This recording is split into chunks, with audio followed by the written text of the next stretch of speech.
और आज हमारा डे 1 है और डे 1 के टॉपिक का नाम मैंने लिख दिया है ओसाई मॉडल। अब बेसिकली ओसाई मॉडल से ही क्यों स्टार्ट कर रहा हूं मैं, टीसीपी आईपी क्यों नहीं पढ़ा रहा, वो अभी आपको 10 मिनट में समझ में आ जाएगा, आफ्टर 10 मिनट्स। ओसाई मॉडल को सबसे पहले हमें रीड करने से पहले समझना होगा कि हमारे पास कम्युनिकेशन के डिवाइसेस थे। मैंने बताया था ना, एक डिवाइस होता है हमारे पास, कौन से भाई, एंड डिवाइसेस। फिर मैंने एक डिवाइस बताए थे, कौन से वाले, नेटवर्किंग डिवाइस, नेटवर्किंग डिवाइसेस। सो सबसे पहले समझो कि एंड डिवाइस की एक कहानी सुनाता हूं, थियोरिटिकल है। बेसिकली जो एंड डिवाइसेस होते हैं उनके आपको क्या मिलते हैं, वेंडर। अब जो 90s में वेंडर थे ना, 90s में जो वेंडर थे वो सिर्फ मोस्ट पॉपुलर 3 थे। कौन कौन से, आईबीएम, एप्पल, और थर्ड वेंडर कौन सा था आपके लिए, एक विंडोज, या आप बोल सकते हो माइक्रोसॉफ्ट। एमएस लिख देता हूँ। ये 3 वेंडर्स थे मोस्ट पॉपुलर। इन 3 वेंडर्स ने आपको एंड डिवाइसेस प्रोवाइड किया है। अब बेसिकली क्या होता है, इन 3 वेंडर से जब भी आप डिवाइस परचेस करते थे तो ये आपको कुछ गाइडलाइंस भी प्रोवाइड करते थे। ठीक है, उन गाइडलाइंस में क्या लिखा था, same vendor devices can share data. Second थी, same vendor devices can communicate. तो कम्युनिकेट भी कर सकते थे। अच्छा, थर्ड नंबर की जो गाइडलाइंस थी उसमें क्या लिखा था, different vendor devices can not share a data. Fourth guidelines में लिखा था, different vendor devices can not communicate. अब इसका मतलब क्या है, कम्युनिकेट और शेयर का बात करते हैं। सपोज कर लो आपने 2 पर्सनल कंप्यूटर परचेज कर लिए। ठीक है, एक पर्सनल कंप्यूटर 1 ये रहा और एक पर्सनल कंप्यूटर नंबर 2 यहाँ पर है। अब सबसे पहले मुझे बताओ कि जो डिवाइसेस को कनेक्ट करने का मेथड होता है, कनेक्शन मेथड, या आप बोल सकते हो यहाँ पे कनेक्शन टाइप। जो कनेक्शन टाइप होता है वो हमारे पास सिर्फ 2 ही होते हैं, सभी को पता होगा। एक होता है आपका फिजिकल, जिसको आप क्या बोलते हो, वायर्ड कनेक्शन। एक कौन सा होता है भाई, उसको आप बोलते हो वर्चुअली बोलते हो बेसिकली, लेकिन वो रेडियो सिग्नल पे होता है, उसको क्या बोलते हैं हम लोग, वायरलेस। तो मैं कनेक्शन मेथड कोई भी यूज कर सकता हूँ। मैंने अभी कौन सा यूज कर लिया, फॉर एग्जाम्पल मैंने दोनों को फिजिकली कनेक्ट कर दिया, किसके थ्रू, वायर्ड के थ्रू। अब मैं क्या बोल रहा हूँ, जो PC1 है ये IBM वेंडर का डिवाइस है, और जो PC2 है ये माइक्रोसॉफ्ट वेंडर का है। अब अगर PC1 ने कुछ डेटा शेयर करना है, डेटा का मतलब समझो कि मैंने एक एक्सेल की फाइल शेयर करनी है, और किसके थ्रू, इस वायर्ड केबल के थ्रू। तो क्या ऐसी पॉसिबिलिटी है, PC1 डेटा सेंड करेगा PC2 को, क्या PC2 एक्सेप्ट कर पाता था 90s में, एक्सेप्ट हो पाएगा, नहीं, क्योंकि यहाँ पर गाइडलाइंस में क्या लिखा है, 2 different vendor can not share data, 2 different vendors can not communicate. Cable तो कनेक्ट कर लोगे लेकिन कनेक्शन नहीं हो पाएगा, कम्युनिकेट नहीं कर पाओगे। तो इसी का एक सॉल्यूशन था जो हमें मिला है, ओसाई। बेसिकली जो ओसाई मॉडल था वो किसने दिया था आपको, आईएसओ। आईएसओ एक ऑर्गेनाइजेशन है, इंटरनेशनल स्टैंडर्ड ऑफ ऑर्गेनाइजेशन। इसने क्या करा आईएसओ ने, it's a developed OSI model. क्या डेवलप करा, ओसाई मॉडल। अब भाई देखो 1979 से लेकर 1984 तक आपके ओसाई मॉडल में चेंजेस आते रहे, लेकिन जो डेवलप हुआ था 79 में हुआ था, और 84 तक चेंजेस चलते गए धीरे धीरे करके, उसमें कुछ इंफॉर्मेशन को एड ऑन्स करता गया। अब एक और बात समझना है, इट्स अ लॉजिकल, ये कैसा है, लॉजिकल रेफरेंस मॉडल। अब बेसिकली ये सिर्फ रेफरेंस के लिए यूज करते हैं, इसकी जगह हम TCP IP यूज करते हैं मोस्टली। ठीक है, ये एक रेफरेंस मॉडल है जिसको आपको पूरा का पूरा पढ़ना है। अब OSI called open system interconnection. Basically, it's help to communicate a different vendors. इसकी हेल्प करता है, डिफरेंट वेंडर्स के लिए हेल्प करता है कम्युनिकेट करने के लिए। अब ओसाई मॉडल के बहुत सारे नाम है, जिसमें से एक मैंने बता दिया, लॉजिकल रेफरेंस मॉडल बोल दो, ओसाई मॉडल बोल दो। टीसीपी आईपी डिफरेंट है, मैं बार बार ये बताऊं। अब बात समझो, इस ओसाई मॉडल के अंदर लेयर्स होती है। क्या होती है? लेयर्स। जो लेयर्स है वो कैसे होती है? सपोज करो फर्स्ट लेयर के बारे में बात करता हूं, जिसका नाम है एप्लीकेशन। फिर नेक्स्ट लेयर आती है आपके पास प्रेजेंटेशन। फिर थर्ड लेयर आती है सेशन। फिर आती है आपके पास transport, then network, then data link and last physical. अब बहुत सारे स्टूडेंट को कंफ्यूजन है कि सर पहली लेयर कौन सी, ये बता दो बस, बाकी तो पता है। तो याद रखना, application called a layer 7, layer 6, layer 5, layer 4, layer 3, layer 2, layer 1। How many layers Suresh? How many layers available? 7 layers. So इसी को हम क्या बोलते हैं? ओसाई मॉडल 7 लेयर्स वाला। अब कंफ्यूजन ये होता है कि विच one is my first layer. तो बेसिकली एक थ्योरी बता रहा हूं, इट्स डिपेंड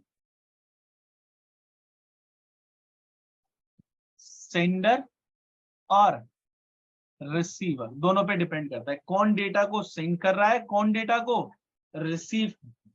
ये लेयर्स ऐसे काम करेंगे। तो देखो लास्ट टाइम कम्युनिकेशन नहीं हो पाया था, अब मैं वही दो यूजर बना रहा हूं। For example this one is my PC1, this one is my PC number 2 and both are connected this cable. ये कौन सा कनेक्शन टाइप है ऋषभ? ये कौन सा कनेक्शन टाइप है आपको जो मैंने बताया था? ये है आपका कनेक्शन टाइप वायर्ड। बहुत बढ़िया, फिजिकली वायर्ड बोलेंगे हम। डन। नाउ अब मैं क्या बोल रहा हूँ, PC1 क्या बोल रहा है? I am sitting from sender side. कहां से बैठा हुआ हूं मैं? किसकी तरफ से हूं? From sender side. मैं डेटा सेंड करने वाला पर्सन हूं। अच्छा, PC2 क्या बोलता है? PC2 से I am from receiver side. तो एक सेंड करने वाला हो गया और एक रिसीव करने वाला हो गया। अब इन दोनों में हमें सीखना है ओसाई मॉडल की लेयर्स के बारे में। काम कैसे करते हो बात की बात है, सेंडर कब लेयर यूज करेगा, रिसीवर कब करेगा, बाद है। फर्स्ट लेयर कौन सी होती है वो समझना है। अब सपोज करो डेटा किसको सेंड करना है? PC1 को। अब डेटा क्या होता है? डेटा एक तरीके से इंफॉर्मेशन होती है। अब इस डेटा को मैं भी जनरेट कर रहा हूं, जैसे मैं आपको थ्योरी पढ़ा रहा हूं तो ये डेटा जनरेट हो रहा है। अब ऐसे ही आपके पास कुछ एप्लीकेशंस होती है, कुछ ऑपरेटिंग सिस्टम होते हैं। जैसे एप्लीकेशन किसमें मिलती है? मोबाइल फोन, लैपटॉप, टैबलेट्स, ठीक है, एंड्रॉइड फोन्स, बहुत सारे डिवाइसेस में होती है। ऑपरेटिंग सिस्टम किसमें होते हैं? Laptop, PC, server and other devices also available. तो इन सभी को आप यूज करके क्या जनरेट करोगे? अपना डेटा। अब ये डेटा कैसा हो सकता है? डेटा बेसिकली हो सकता है audio, video, JPG, PNG, GIF, है ना। अच्छा, और भी हो सकता है PDF, वर्ड का डॉक्यूमेंट हो, एक्सेल हो सकता है, ठीक है, और भी सारे। वीडियो स्ट्रीम करते तब भी वीडियो ही निकलेगा। तो ये डेटा टाइप्स है। अब इस डेटा को जनरेट कैसे करें? इस डेटा को जनरेट कैसे कराएं? सो PC1 क्या बोलता है? PC1 बोलता है ब्रदर मैंने अपने PC पे एक एप्लीकेशन इंस्टॉल कर रखी है, उस एप्लीकेशन का नाम बता। इसको मैं यहां से रिमूव कर रहा हूं, ठीक है भाई, इसका कोई काम ही नहीं हमें। चलो अब बात सुनिए। PC1 क्या बोल रहा है? मेरे पास एक एप्लीकेशन है, उस एप्लीकेशन को मैं यूज करूंगा डेटा को क्या करने के लिए? जनरेट करने के लिए। तो सो PC1 ने क्या यूज करा है? एक एप्लीकेशन।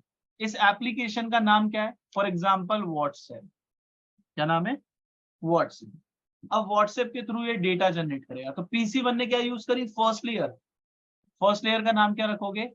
एप्लीकेशन। सो एप्लीकेशंस क्या करती है? हेल्प करती है डेटा को जनरेट करने के लिए। फॉर एग्जाम्पल अगर मैं बोलूं कि मैं ये ब्राउजर यूज कर रहा हूँ, दिख रहा है आप सभी को, ये मैं ब्राउजर यूज कर रहा हूँ फॉर एग्जाम्पल यहाँ पे। अब मैंने इस पे लिखा गूगल, यहाँ पर मैंने क्या टाइप करा? गूगल। और गूगल लिखते ही यहाँ पर क्या हो जाएगा? इंटरनेट एक्सेसिबल हो जाएगा। अब basically without Google Chrome, internet explorer, Firefox, opera browser, मैं क्या इंटरनेट एक्सेस कर पाऊंगा? नहीं। तो अब क्या होता है, ऐसी आपके कंप्यूटर्स में विंडोज के अंदर एप्लीकेशंस होती है। जैसे मैं सर्च करूं नोटपैड, तो नोटपैड भी क्या है? यहाँ पर क्या लिखा हुआ है नोटपैड के नीचे? सभी लोग देखें, APP, दैट मीन्स एप्लीकेशंस। अगर मैं यहाँ पर यूज करूं कैलकुलेटर, ये लो भाई कैलकुलेटर, तो कैलकुलेटर भी क्या है? बताइए आदित्य, कैलकुलेटर भी क्या है आपके लिए? एप्लीकेशन। चलो अब बात समझो, अगर आपने बोला सर मैं एक्सेल यूज करूंगा, तो एक्सेल भी क्या दिखा रहा है भाई? एप्लीकेशन। आपने बोला फिर पीछे से आवाज है आशुतोष की, सर क्रोम यूज करें, तो क्रोम भी क्या बता रहा है भाई? एप्लीकेशन। फिर किसी ने बोला नहीं नहीं सर ऐसे नहीं चलेगा, अब आप इस पर टाइप करो CMD, तो लो भाई CMD पे भी क्या लिखा हुआ आ रहा है? ये भी क्या आपके लिए? एप्लीकेशन। सो भाई एंड ऑफ द डे हम सभी लोग क्या यूज करते हैं? एप्लीकेशन। किसके लिए? डेटा जनरेट करने के लिए। डन है? तो फर्स्ट लेयर कौन सी होगी सेंडर के पास? एप्लीकेशन। और एप्लीकेशन हेल्प करेगी डेटा बनाने के लिए। तो भाई PC1 ने क्या बोला? मैंने एक डेटा बनाया। डन। अब एप्लीकेशन के अंदर व्हाट्सएप ओपन करा, और व्हाट्सएप के अंदर में गया PC2 के पास, और उसके पास क्या मैसेज लिखा? हेलो। तो ये डेटा के साथ क्या हो गया? कंबाइन। क्या बनाया डेटा? हेलो। ये हेलो मैसेज सामने वाले को जब मिलेगा PC2 को, तो किस फॉर्मेट में होगा? टेक्स्ट में होगा, या ऑडियो में होगा, या वीडियो में होगा, या JPEG की इमेज होगी, या PNG होगा, या गिफ होगा, या कोई एक्सेल की फाइल होगी, या कोई PDF होगा? किस फॉर्मेट में मिलना चाहिए सामने वाले को डेटा? कोई बता सकता है? ऋषभ, आदित्य, आशीष, किस टाइप का डेटा मिलना चाहिए PC2 को? जस्ट तो PC1 जैसा सेंड करेगा, लाइक अगर टेक्स्ट करता है तो टेक्स्ट मिलेगा, ऑडियो करेगा तो ऑडियो मिलेगा, वीडियो करेगा तो ऑडियो। वीडियो भाई मिलेगा। ऐसा तो नहीं है any possibility available if I am sending through the WhatsApp hello message, normally text, it will be convert on PC2 in audio? Possible है क्या?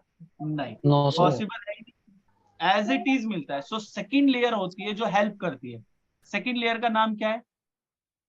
Presentation. Presentation. Presentation layer, basically ये प्रेजेंटेशन लेयर का काम क्या है? It's help to represent your data. यानी आपके data के अंदर हेलो है ना, इसको क्या करना है? सिर्फ सामने वाले के पास जाके रिप्रेजेंट। यानी जब भी PC2 डेटा रिसीव करेगा तो उसे क्या मिलेगा? Only text. डन। अब आ जाओ दूसरी लेयर। हम सेंडर की तरफ से बात करें, मैंने पहले एप्लीकेशन यूज करी, अब प्रेजेंटेशन। अब नेक्स्ट लेयर है भाई, नेक्स्ट लेयर बहुत सिंपल है, आप लोगों को पता है ये नेक्स्ट लेयर का काम क्या है। अगर मैं बोलूं कि PC1 पे मैंने इंटरनेट कनेक्ट ही नहीं कर रखा, इंटरनेट क्या कर रखा है? ऑफ कर रखा है, ये डेटा क्या सामने वाले को सेंड हो जाएगा? ये बताओ, सेंड होना पॉसिबल है? नहीं, सेंड ही नहीं हो पाएगा। ऐसे करके बन जाता है ना व्हाट्सएप पे, ऐसे करके वॉच के थ्रू, तो ये सेंड नहीं होता। अब बेसिकली क्या होता है, जैसे ही आप अपने इंटरनेट कनेक्शन को क्या करोगे? क्या करोगे? ऑन करोगे, इस डेटा के आगे व्हाट्सएप में क्या लग जाता है? क्या लगता है? सिंगल टिक दिखता है ना? ओके। व्हेनेवर PC2, जैसे ही PC2 को ये डेटा मिलेगा, you can get double tick. First tick का मतलब send, if you are getting a 2 ticks that means data will be deliver. हो गया ना? और अगर ये दोनों टिक क्या हो जाए, कौन से कलर में दिख रहे हैं सभी लोग बताएं? Which colour? A blue colour, that means this data will be seen. तो ये तो पता ही है सभी को, सेम ऐसे यहां पर भी रख लो।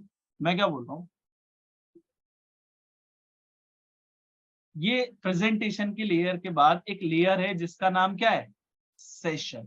सेशन लेयर का काम है कनेक्टिविटी प्लस कनेक्शन चेक करना, जिससे आपके डेटा को सामने वाले को सेंड करना है और सामने वाले को डेटा को रिसीव करना। तो अगर आपका मोबाइल डेटा ऑन है तो आपके पास एक टिक आएगा, और अगर सामने वाले का मोबाइल डेटा ऑफ है तो कितने टिक होंगे? ये बता सकते हैं? In WhatsApp how many ticks we are getting? बताओ भाई। Single tick. अगर मोबाइल डेटा ऑन कर दिया मैंने, then how many ticks? 2 ticks. अगर उसने मोबाइल डेटा ऑन करके आपके मैसेज देख लिए, सो ब्लू टिक्स आ जाएगा। ठीक है, अब व्हाट्सएप सिखा दिया। अब आ जाओ दूसरी बात पे। सेकंड थिंग, इस सेशन लेयर का काम क्या बताया? सेशन लेयर का वर्क क्या है? ओनली चेक कनेक्टिविटी और कनेक्शन, या ये भी बोल सकते हो it's help to verify person और डिवाइस अवेलेबल और नॉट अवेलेबल। डन है भाई? डन है ना? अब आ जाओ नेक्स्ट बात। Yes sir. नेक्स्ट लेयर का जाओ। नेक्स्ट लेयर का नाम है, क्या नाम लिखा है पढ़िए? A transport. अच्छा, सभी लोग नेट बैंकिंग यूज करते हैं। Everyone using the net banking, और you can say internet banking use करते हैं ना हम सभी, जैसे जीपे, पेटीएम, ये सुनो, और सम बैंक की एप्लीकेशंस भी यूज होती है। अभी को बताओ, अगर एक कैरेक्टर है जिसका नाम है बॉब। बॉब ने बोला ब्रदर मैंने आपको 500 रुपीज को क्या कर दिया है? क्या कर दिया है? सेंड कर दिया है। किसके पास? किसके पास? सैम के पास। तो अब एक बताओ, बॉब के पास बैंक के थ्रू, किसके थ्रू डियर? बैंक के थ्रू मैसेज आता है, क्रेडिट का या किसका आता है भाई? डेबिट का। अगर ये दोनों मैसेजेस नहीं आएंगे, क्या बॉब को कभी पता चल पाएगा बॉब ने मनी सेंड करी है सैम को? ऐसा प्रोसेस हो पाएगा कभी? नहीं। हाँ सर, इसको चेक कभी करके। पता ही नहीं चलता। That is the reason. अच्छा, second thing, everyone last time watching the FIFA. सबने देखा है ना फीफा, या सबने देखा होगा आईपीएल? यस और नो? चलो ठीक है। सपोज करो सैम जो है ना आईपीएल देख रहा था, और वहां पर बैठे हुए भैया आपके यहाँ पर एक कैरेक्टर है, ये लो, इसकी सेंचुरी हो गई, 100 मार दी इसने सपोज। तो क्या सैम से ये पूछने आएगा आपने मेरा 100 होते हुए देखा है? ऐसा होता है कभी? नहीं। This person only receive data. ये कभी भेजता है उसको? बताता है कभी I am watching your videos, I am watching your live streaming? नहीं, ऐसा कुछ होता नहीं। सो बेसिकली जो ट्रांसपोर्ट पे पर्सन होते हैं ना, वो 2 टाइप के होते हैं। एक पर्सन का काम है कनेक्शन, यानी आपका जो कनेक्शन है उसके थ्रू जितना भी डेटा गया है उसको क्या बोलना? ये कैसा कनेक्शन टाइप बनाया था ट्रांसपोर्ट ने? रिलायबल। रिलायबल मीन्स कि बॉब PC1 ने आपको डेटा सेंड कर दिया है, और जैसे ही PC2 को डेटा क्या हो, रिसीव हो, वहां से एक मैसेज आए, I am receive your data. कौन सा मैसेज आए? I am receive your data. तो वो कौन करता है? सिर्फ रिलायबल। एक और पर्सन होता है इसी के पास, जिसका नाम क्या होता है भाई? पढ़िए नाम, read the name. Unreliable. Unreliable means कि आपने डेटा सेंड कर दिया है बट वहां से कोई रिस्पॉन्स के लिए वेट नहीं करा। सो जब भी आप न्यूज देखते हैं, सभी लोग, everyone watching the news, live streaming on YouTube, yes और नो? तो वहां पर क्या होता है? वहां पे क्या होता है? न्यूज जब भी आप देखते हो, या कोई भी न्यूज देख रहे हो, या कोई लाइव कॉन्सर्ट देख रहे हो, तो वहां पर क्या होता है?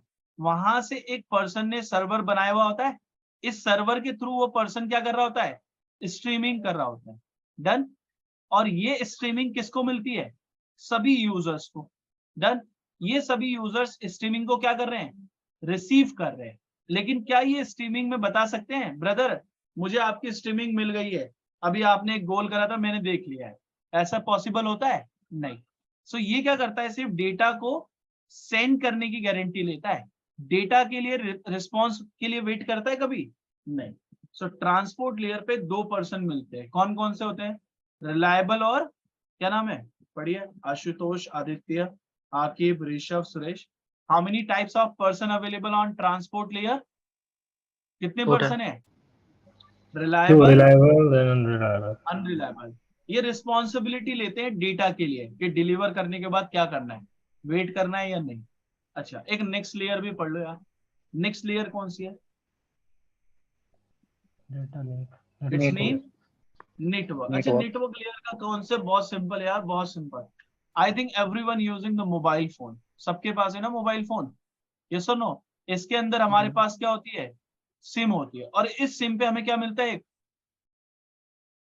मोबाइल नंबर, और एक बार बताओ सभी के मोबाइल्स नंबर, सभी के मोबाइल्स, एवरीवन मोबाइल नंबर अ सेम और डिफरेंट कैसे मिलते हैं ये बताइए, कैसे होते हैं सभी के मोबाइल नंबर, डिफरेंट होते हैं भाई, ऐसा जी तो सर, नहीं है डिफरेंट। मेरा मोबाइल नंबर और आप सभी का मोबाइल नंबर सेम हो, नहीं, डिफरेंट, हाउ इट पॉसिबल।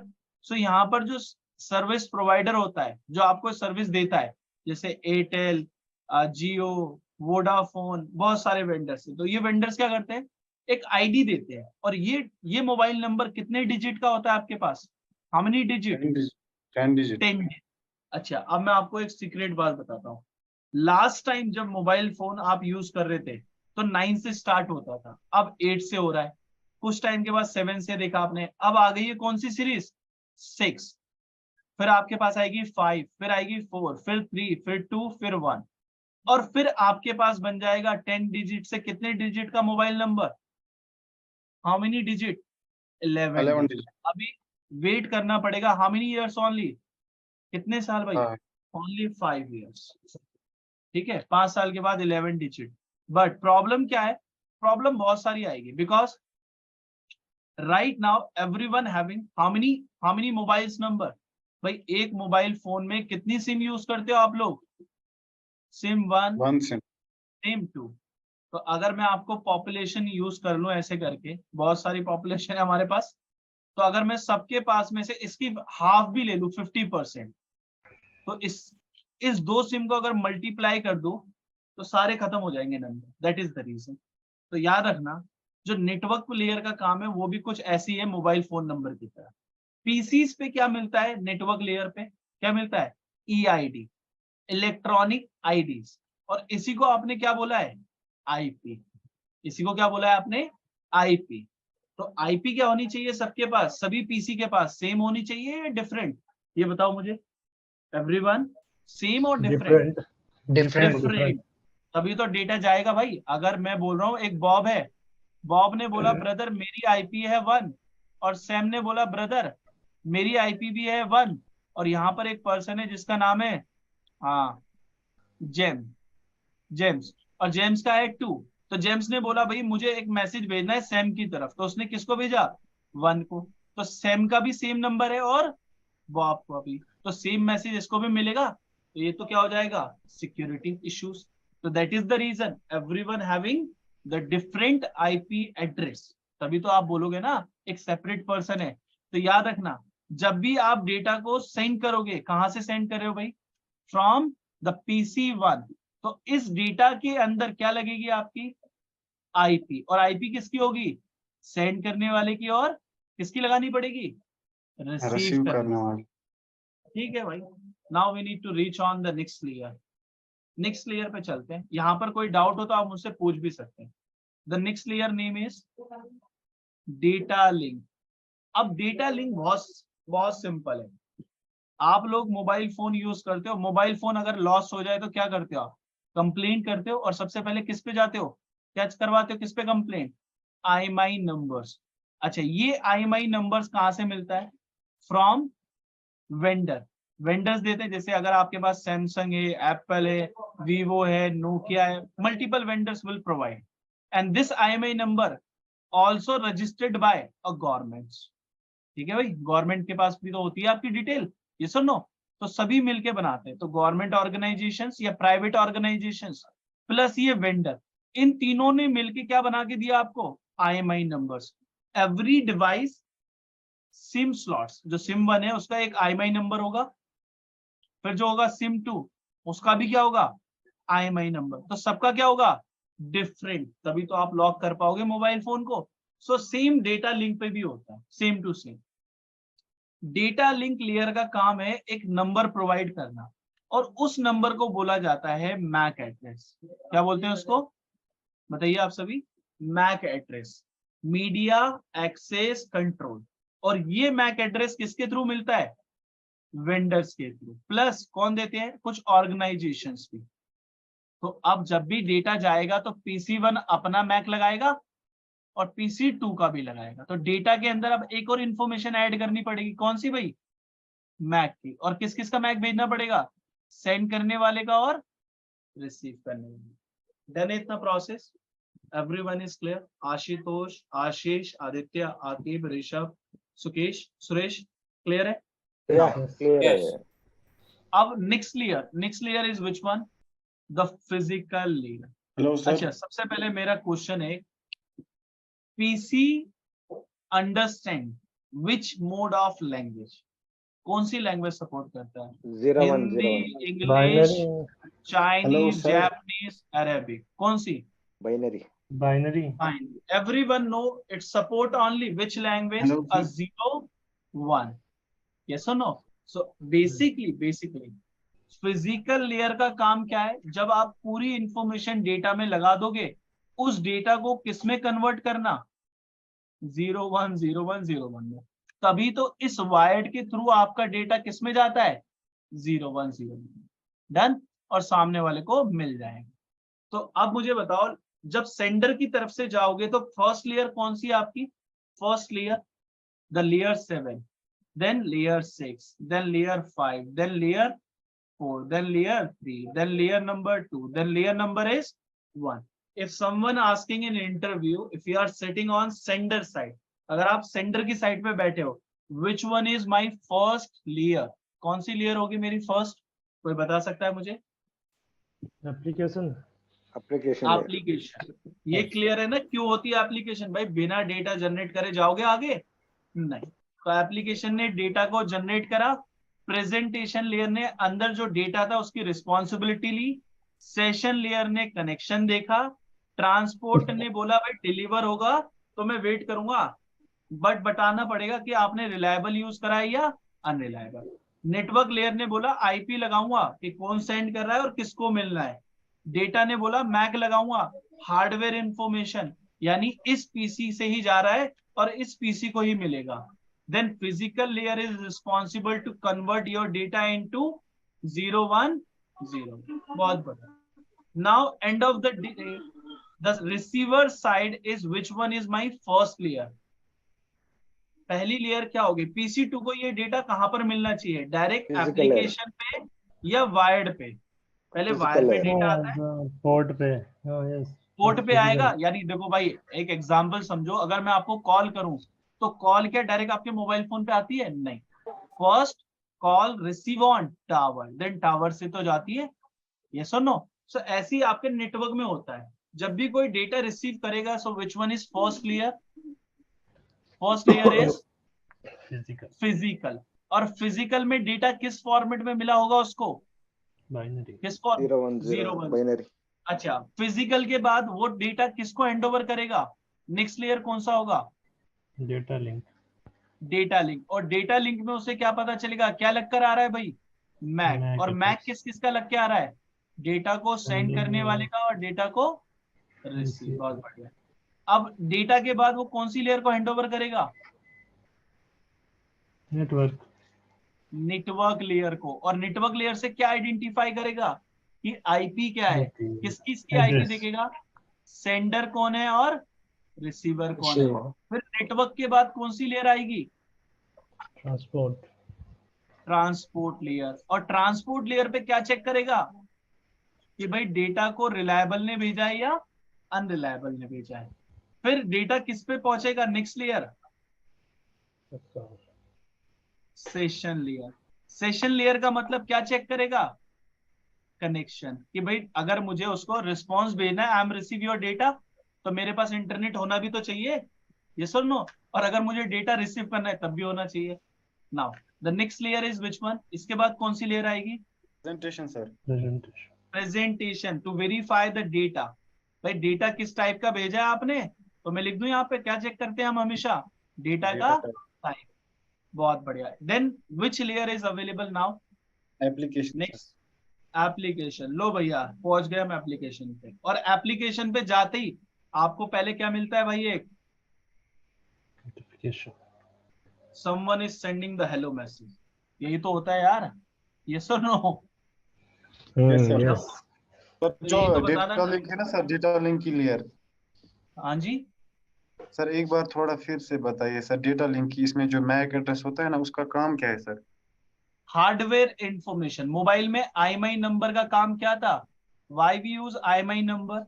जब भी कोई फोन लॉस्ट होता है तो वो IMEI को क्या करना पड़ता है, हमें क्या करते हैं हम, ब्लॉक, यानी Block. फिजिकली मेरे डिवाइस को कोई यूज ना कर पाए। और ये IMEI नंबर कहां पर होता है, सिम स्लॉट पे।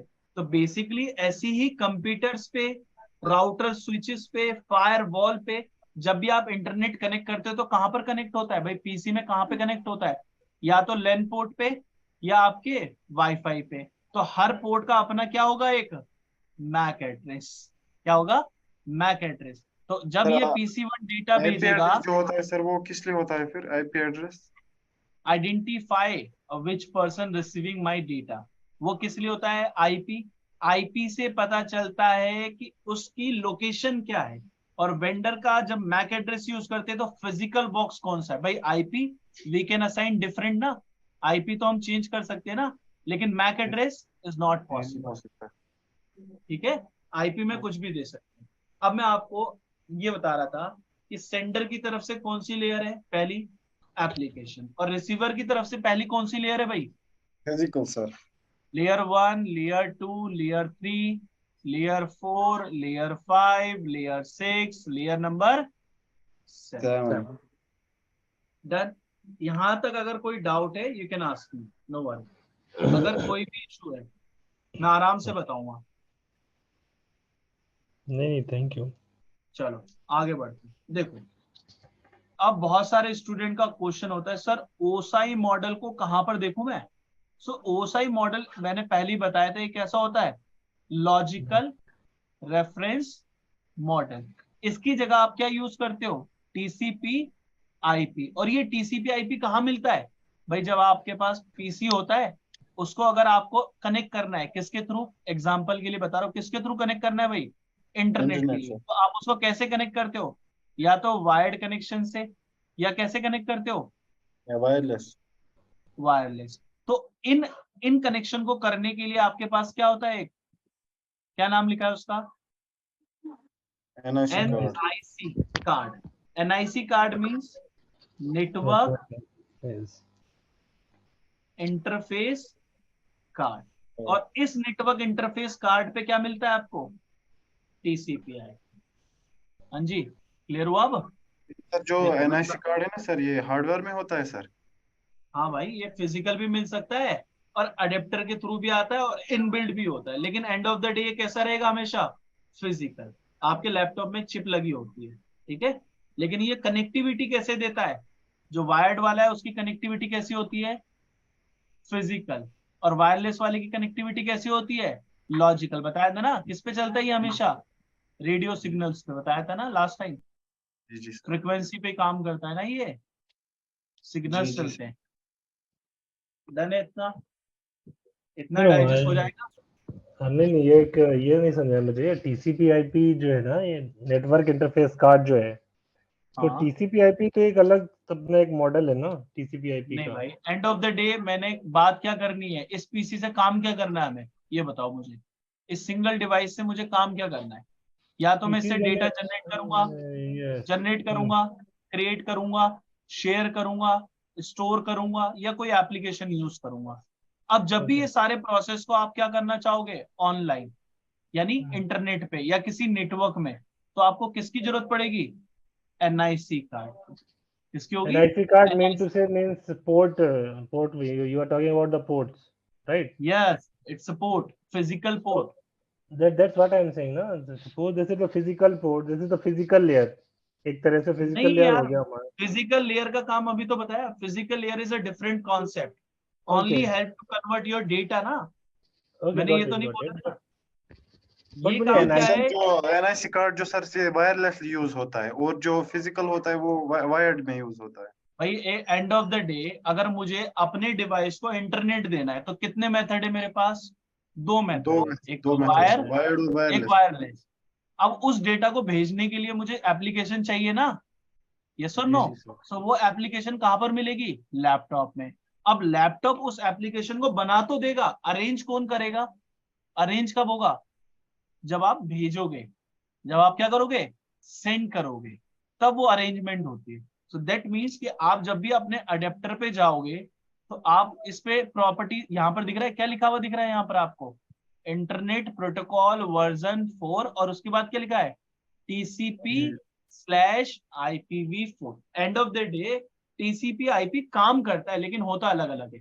मैंने ये नहीं बोला ना आपको कि NIC कार्ड पे मिलता है, जो डेटा को लेकर जाएगा वो कौन होगा, NIC कार्ड। तो एंड ऑफ द डे जो TCP/IP का सारा काम है वो किसके थ्रू बाहर जाने वाला है, NIC के थ्रू। किसके थ्रू वापस आने वाला है, NIC के थ्रू। लेकिन इसके अंदर बहुत सारे फंक्शन है, जैसे अभी मैंने Yes, OSI में exactly, लिखा है। exactly what I'm asking about that. Okay, thank you. Oh sir clear है ये जो वाला ये कॉन्सेप्ट? NIC कार्ड होता है ना सर, हाँ ये सर मोबाइल में भी होता है सर? भाई, और क्या, mobile also connected with wireless ना, physically also connected via SIM. Yes और no? Your Yes. Mobile phone also getting the IP address, मिलता और है ना। जब सर हम वायर यूज करते हैं वो डाटा केबल, उससे कैसे होता है फिर? वो भाई USB डेटा केबल, वहां से तो आप फिजिकल कनेक्टिविटी भी ले सकते हो ना। USB टेथरिंग एक ऑप्शन होता है, USB tethering. You can connect with a PC and then use internet. लेकिन वो क्या है, जी सर। मेथड है फिजिकल यूज करने का। आप मोबाइल हॉटस्पॉट यूज कर लो, वो वायरलेस में अकाउंट होगा। जी जी तो सर। सभी पे NIC कार्ड होता है, जितने भी नेटवर्क से कनेक्ट होंगे। Network means a group of devices. अब ग्रुप ऑफ डिवाइसेस में प्रिंटर भी हो सकता है, कैमरास भी हो सकते हैं। तो सबको क्या रिक्वायर्ड होगा, IP भी और MAC एड्रेस भी, ये जी दोनों सर, कभी रिक्वायर्ड। जब सर एक क्वेश्चन था सब, जब सर कोई मोबाइल फोन खराब होता है ना, मतलब अगर पानी हाँ में चला जाता है तो फिर उसमें जो नेटवर्क NIC कार्ड वही खराब होता है, नेटवर्क मत आते हैं कभी मोबाइल में? अरे नहीं, वो भाई डिपेंड करता है ना। If you are using waterproof phone तो कैसे हो जाएगा। नहीं सर, मैं वाटरप्रूफ की बात नहीं कर रहा था। वो सारे कंपोनेंट्स किस पे मिलते हैं आपको, PCB पे। इसको आप बोलते हो मदरबोर्ड, अगर आप लोगों को पता हो। इसका नाम क्या होता है, मदरबोर्ड। इसको बोलते हैं प्रिंटेड सर्किट बोर्ड। यहाँ पर CPU, रैम, स्टोरेज, कैमरा सब इस पे कनेक्टेड होता है। तो जब पानी में गिरता है तो ये PCB खराब होती है। अब मोस्टली ऐसा चांस ही नहीं नेटवर्क नहीं आते, नेटवर्क आते हैं, वो थोड़ा टाइम लेता है। कभी कभी कैमरा भी खराब हो जाता है, कभी कभी CPU डैमेज हो जाता है, कभी रैम ही नहीं चलती, कभी स्टोरेज नहीं चलती, कभी पता चलता है फोन ही ऑन नहीं हो रहा। तो डिपेंड करता है कि क्या खराब होने वाला है। कैसे अच्छा गिराया सर। पानी में, नहाते वक्त गिराया या जानबूझ के गिराया। अरे नहीं सर, मैं ऐसे ही बोल रहा था सर। अरे मतलब कोई उसमें दिक्कत नहीं NIC कार्ड, NIC कार्ड मतलब होता किस में, मैक ये PC में या मोबाइल में? भाई सब में होता है, जिसको भी आप इंटरनेट से कनेक्ट करोगे। Without NIC card communication is not possible ना। एंड अच्छा ऑफ अच्छा द डे अच्छा। कनेक्टिविटी कैसे मिलेगी, वायर्ड के थ्रू या वायरलेस के थ्रू। तो बिना सिम डाले भी तो इंटरनेट चलता ही है ना, बट कैसे यूज करते हैं, वायरलेस। यस और नो? जब सिम यस यूज सर। करते हैं तो फिजिकल कनेक्टिविटी आ गई ना। End of the day SIM भी तो कनेक्ट होती है टावर से। जी चलो, जी सर। और कोई डाउट, नो और सर। किसी का क्वेश्चन? चलो ठीक है, आशुतोष, ऋषभ, आदित्य, आशीष, क्लियर है? सुरेश, ये क्लियर है ना, Yes, लेयर्स yes. कैसे यूज करनी है, how to use. Yes, if sir. Someone Oh, asking send yes. और रिसीव। चलो Yeah, ठीक है, it's clear. कल से इसको स्टार्ट करते हैं। कल से इसको स्टार्ट करते हैं, आज के लिए इतना ही बहुत है, बस इतना ही डाइजेस्ट करो।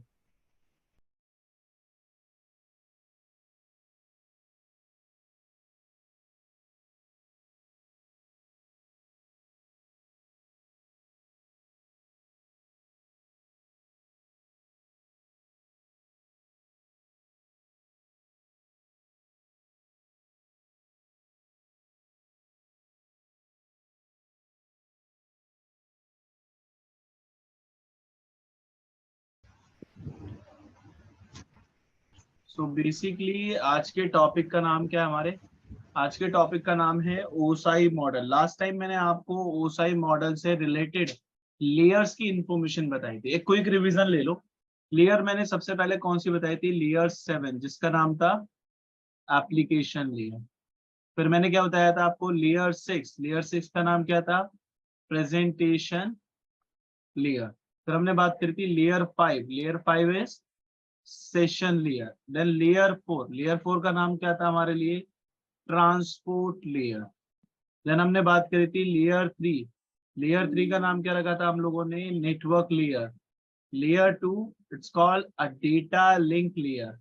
देन हमारे पास थी लेयर 1, और लेयर 1 पे कौन सी लेयर थी डियर, फिजिकल।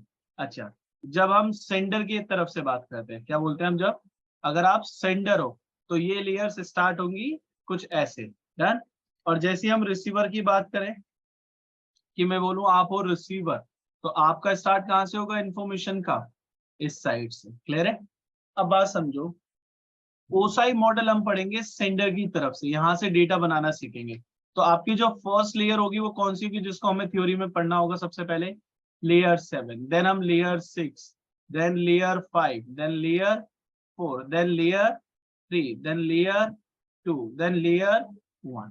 तो आप देखो बेसिकली ओसाई की हमें लेयर 7 से स्टार्ट करना है, जिसका नाम क्या है, एप्लीकेशन। मैं बहुत बड़ी थ्योरी नहीं बताऊंगा, बेसिकली मेरा मेरा पर्पस क्या है, मेन मोटिव आपको कॉन्सेप्ट समझाना। तो कॉन्सेप्ट के लिए मैं बहुत शॉर्ट थ्योरी बताऊंगा, लेकिन उस थ्योरी से आपका ओसाई पूरा क्लियर हो जाएगा। जैसे एप्लीकेशन लेयर का काम क्या होता है, it will be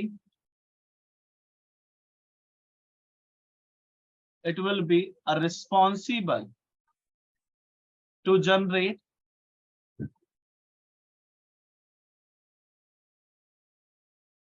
data with the help of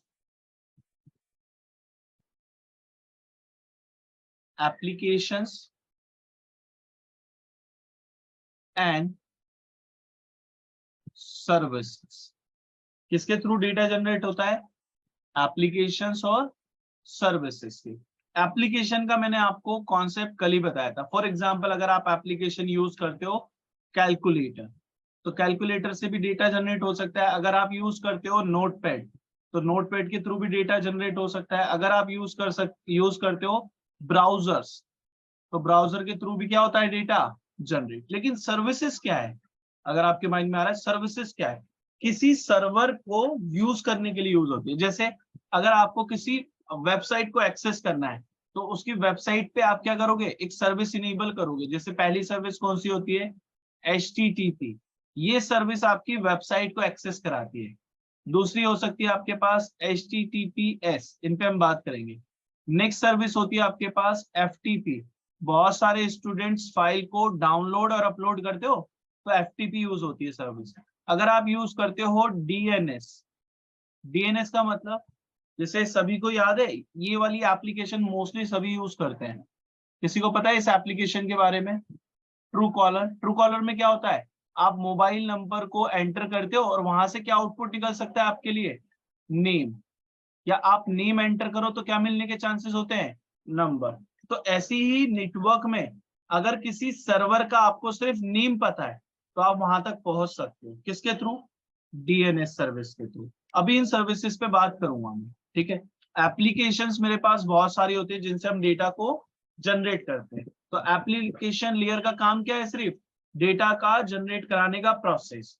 अब सपोज कर लो एक नेटवर्क का डिजाइन बना लेते हैं। नेटवर्क डिजाइन कैसा होगा, सपोज कर लो आपके पास एक यूजर है जिसका नाम है बॉब, और इस यूजर को आपने किससे कनेक्ट कर रखा है भाई, आपके मॉडेम से, जिसको आप वाईफाई बोलते हो, मॉडेम से, ये लोग, डन। और ये मॉडेम किससे कनेक्ट कर रखा है आपने, इंटरनेट सर्विस के लिए।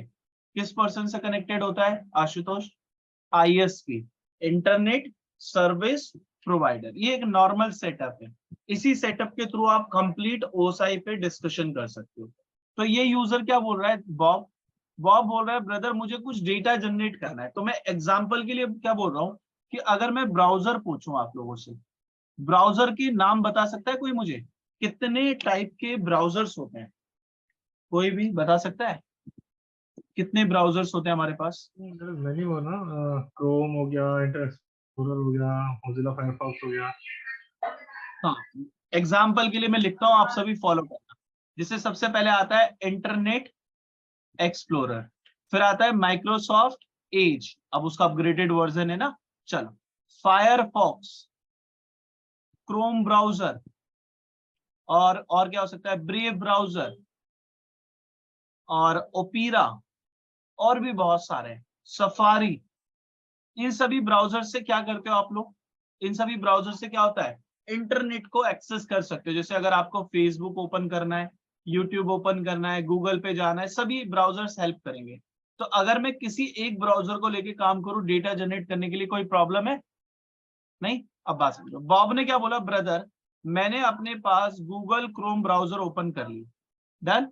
और गूगल क्रोम ब्राउजर में उसने कौन सी टैब को ओपन करा भाई, टैब नंबर क्या है डियर, टैब नंबर इज 1, और टैब 1 पे जाके उसने क्या लिखा, CCNA, और एंटर कर दिया। यानी इसको कहां पर जाना है, इस CCNA से रिलेटेड पर्सन के पास। जैसे इसने एंटर करा, एक्चुअली इस बॉब ने क्या जनरेट करा है डियर, बॉब ने क्या जनरेट करा, डेटा, क्योंकि CCNA लिखने के बाद एंटर करती बनेगा, और इस डेटा को बॉब किसके पास फॉरवर्ड कर देगा, मॉडेम के पास। अब मॉडेम कैसे वेरीफाई करेगा, मॉडेम कुछ लेयर्स देखता है, उस लेयर के बाद बॉब, मॉडेम को पता चलता है जो बॉब है वो CCNA सर्च कर रहा है इंटरनेट पे, तो मॉडेम किसको हैंडओवर कर देता है वो डेटा, ISP को। जैसे ही ISP को मिलता है, ISP वेरीफाई करता है भाई CCNA से रिलेटेड कौन कौन है, उसे पता चलता है एक सर्वर मिल गया है, CCNA से रिलेटेड क्या मिल गया उसको, एक सर्वर। ISP ने उसका रिप्लाई भेजा, मॉडेम को मिला, मॉडेम ने बॉब को दिया, और बॉब ने कहां से डेटा जनरेट करा था, गूगल क्रोम से, और क्रोम ने उसे किस पे दे दिया, टैब 1 पे। और अब टैब 1 पे लिखा आ रहा है, इस CCNA की जगह क्या लिखा आ रहा है, वेबसाइट का एड्रेस, उस पे क्या लिखा है, http://ccna.com। क्या लिखा हुआ आ रहा है वेबसाइट एड्रेस, http://ccna.com। अब देखो नेक्स्ट पर्सन की बात समझो, एक्चुअली जैसे ही आपने CCNA लिख के एंटर करा, ISP ने ढूंढ दिया, और इसके पास कौन सी सर्विस बता रहा है यूज कर रही है CCNA वाला पर्सन, HTTP सर्विस। अब इस सर्विस की छोटी सी एक थ्योरी है जो आप लोगों को समझना है, यहाँ पे मैं लिख देता हूँ। HTTP के बारे में हम बात करें, HTTP called hyper text transfer protocol, किस लिए यूज होता है, it is use to provide a web services. Web services में क्या हो सकता है, किसी वेबसाइट के साथ यूज कर सकते हो, प्लस एप्लीकेशन के साथ यूज कर सकते हो, ठीक है। अब बात समझो दूसरी, दिस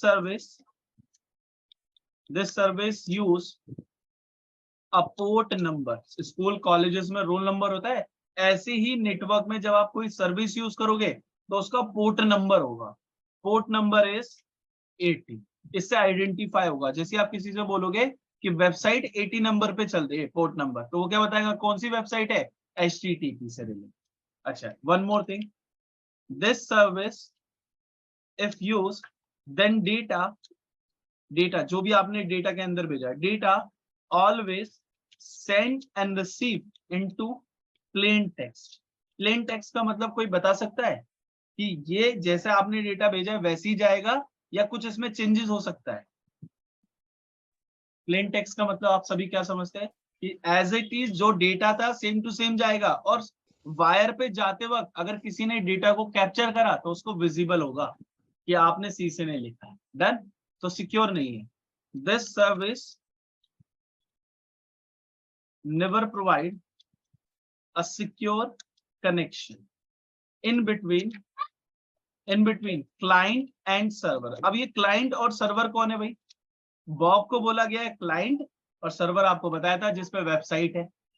एक और point, this service never do data encryption. Data encryption का मतलब क्या होता है, डेटा को सिक्योर करके भेजता है। यानी आपने CCNA लिखा, अब CCNA की जगह 12 कैरेक्टर जाते हैं, और वो कुछ भी हो सकते हैं, स्पेशल कैरेक्टर @ भी हो सकता है, हैश भी हो सकता है, डॉलर भी हो सकता है, 1 2 3 भी हो सकता है, ABCD भी हो सकता है, तो ये कभी यूज नहीं करता। This service never do data encryption. एक और पॉइंट लिखो, HTTP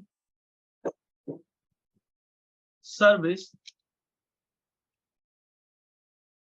used by web servers mostly, हमेशा यूज यही पर्सन करते हैं। अच्छा एक बार बताओ, अगर मुझे ये वेबसाइट मिली है CCNA.com, इस वेबसाइट पे आपको मिल रहा है ऑप्शन कि आपको क्या करना है, इस वेबसाइट पे लॉगिन, और लॉगिन करने के लिए क्रेडेंशियल क्या है आपके लिए, आपको बताना पड़ेगा यूजर नेम एंड पासवर्ड। पहले ये बताओ ये वेबसाइट सिक्योर है या इनसिक्योर्ड है, आपको इस पे लॉगिन करना चाहिए या नहीं करना चाहिए, सबसे पहले ये बताएं। नहीं करना चाहिए। बेसिकली HTTP में जो भी डेटा जाएगा वो देख सकता है कोई भी। और अगर आपने डाल भी दिया, आपने बोला user name is admin, password is 1234, और ये डेटा आपका दोबारा से बना और ये डेटा आपने मॉडेम को भेजा, मॉडेम ने ISP को भेजा, इसी बीच इस मॉडेम से एक पर्सन कनेक्टेड था, ठीक है, और इस पर्सन का नाम क्या है, सभी लोग देखें, इस पर्सन का नाम क्या है, अटैकर। इसने एक टूल यूज करा अपने डिवाइस पे, और उस टूल की हेल्प से आपका जो भी डेटा जा रहा था इस वायर्ड के थ्रू उसने कैप्चर कर, और उसने देखा कि आपके डेटा के अंदर एक वेबसाइट जा रही है। कौन सी है? http://ccna.com, और उसे पता चला इसके अंदर एक यूजर नेम जा रहा है और एक पासवर्ड जा रहा है। उसने देखा यूजर नेम क्या दिख रहा है भाई, एडमिन, पासवर्ड क्या है 1234, पासवर्ड क्या है 1234।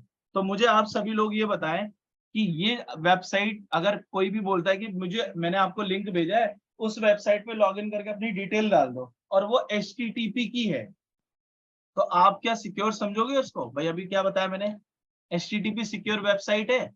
बताओ, नहीं है ना। और मैं प्रैक्टिकल भी दिखा सकता हूँ आपको। एक ब्राउजर है जिसका नाम है फायरफॉक्स, आप सभी इसको इंस्टॉल कर लेना, ये आपको थोड़ी बहुत हेल्प करेगा OSI समझने के लिए। जैसे मैंने यहाँ पर लिखा google.com, और कुछ वेबसाइट होती है जो मैं दिखाता हूँ आपको। कोई भी एक वेबसाइट ले लेते हैं, जैसे वेबसाइट है, इसको क्लिक करा, लॉग पे क्लिक करो, यहाँ पे लॉग पे क्लिक करोगे सारी इंफॉर्मेशन आ जाएगी। जैसे मैंने यहाँ से कॉपी करा, ये लो मैं कॉपी कर लिया, और फिर मैंने नोटपैड यूज करा और नोटपैड में इस वेबसाइट को पेस्ट कर दिया। चेक करके बताओ क्या लिखा हुआ दिख रहा है आप सभी को, क्या लिखा हुआ आ रहा है भाई, HTTP, यानी ये वेबसाइट सिक्योर है? नहीं। अच्छा, दूसरी इंफॉर्मेशन इसी वेबसाइट की, जैसे आप लॉग पे क्लिक करोगे क्या लिखा हुआ है, कनेक्शन नॉट सिक्योर, क्लाइंट और सर्वर के बीच में सिक्योर नहीं है। नेक्स्ट क्लिक करो, ये लाइन कोई पढ़ सकता है मेरे लिए? कोई भी पर्सन, कोई भी एक पर्सन अपना माइक अनम्यूट करके ये लाइन पढ़ के दिखाओ मुझे, फ्रॉम योर कनेक्शन से।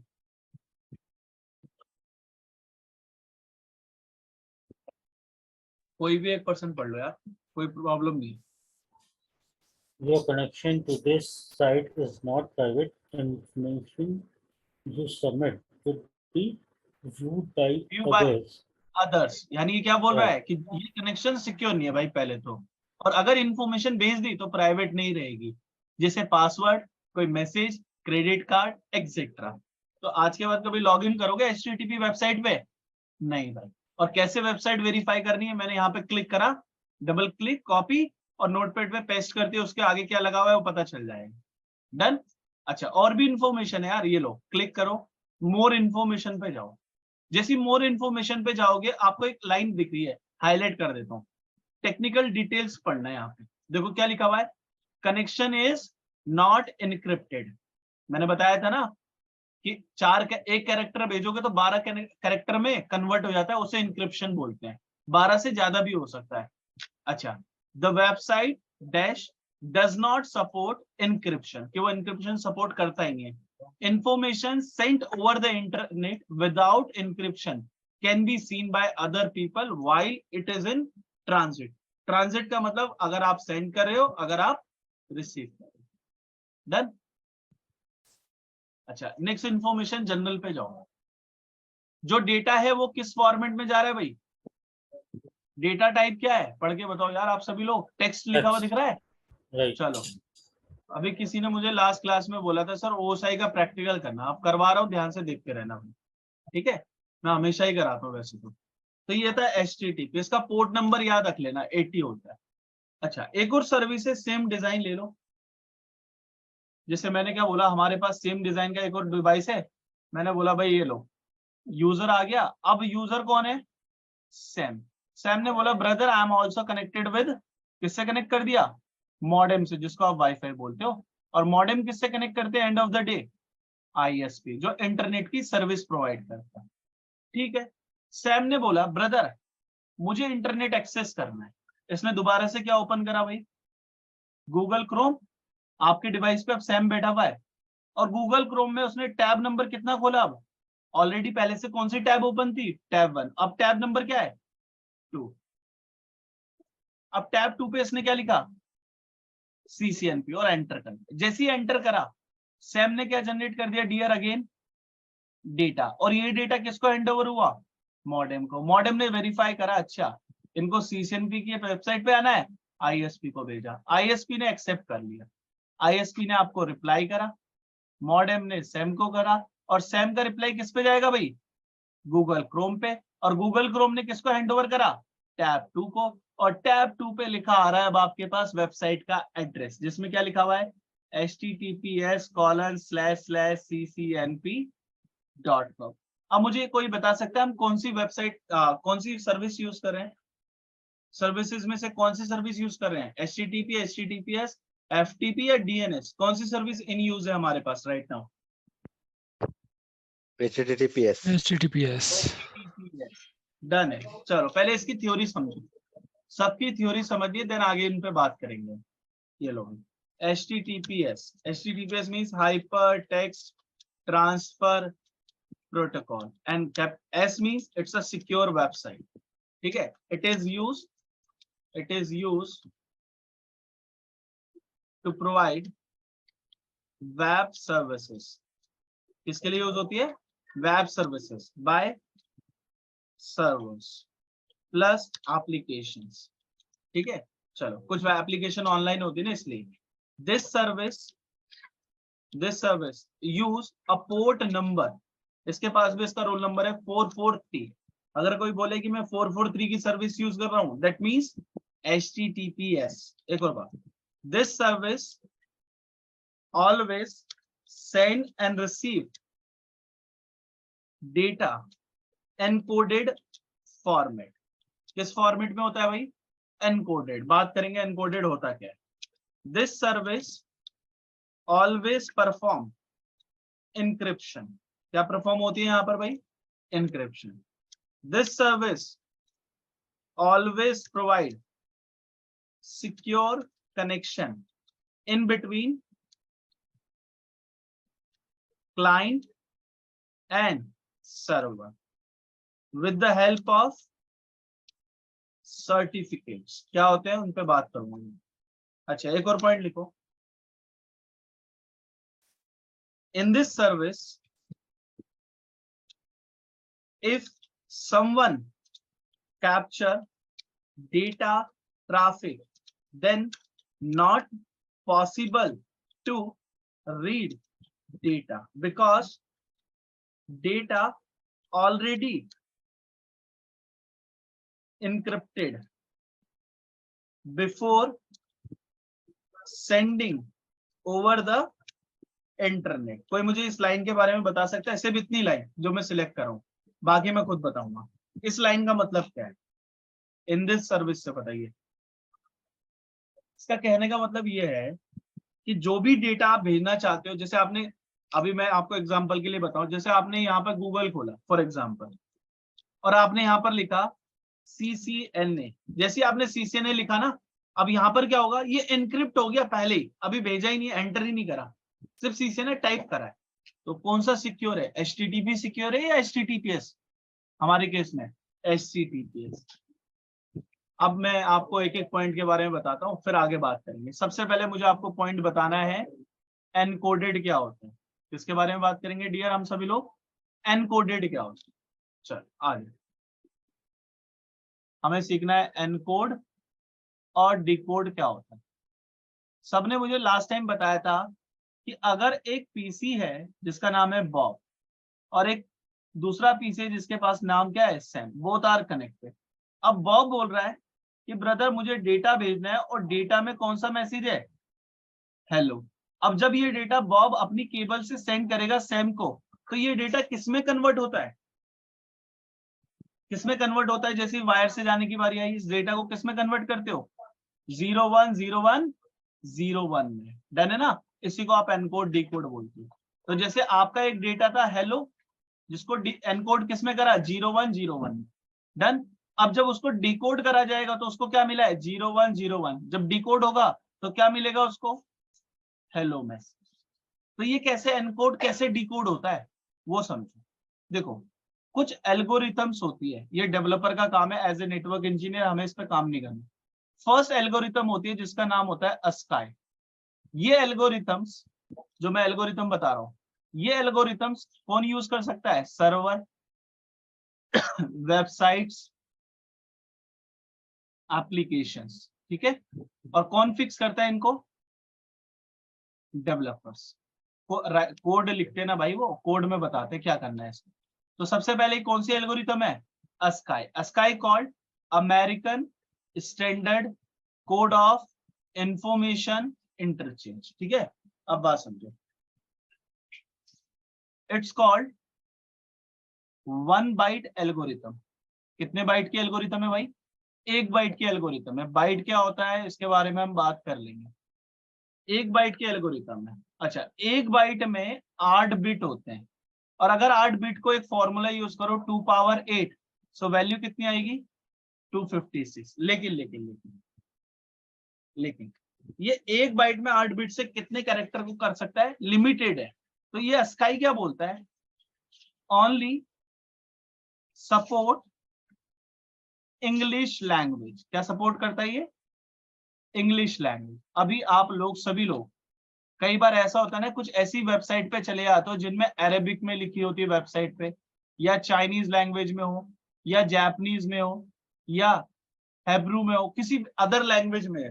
जैसे आप उस वेबसाइट पे एंटर करते हो तो आपको एक ऑप्शन मिलता है ट्रांसलेट।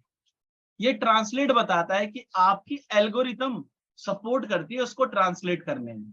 अगर वहां पे ट्रांसलेट का ऑप्शन नहीं है, दैट मींस वो किस एल्गोरिथम पे यूज करा गया है वेबसाइट को?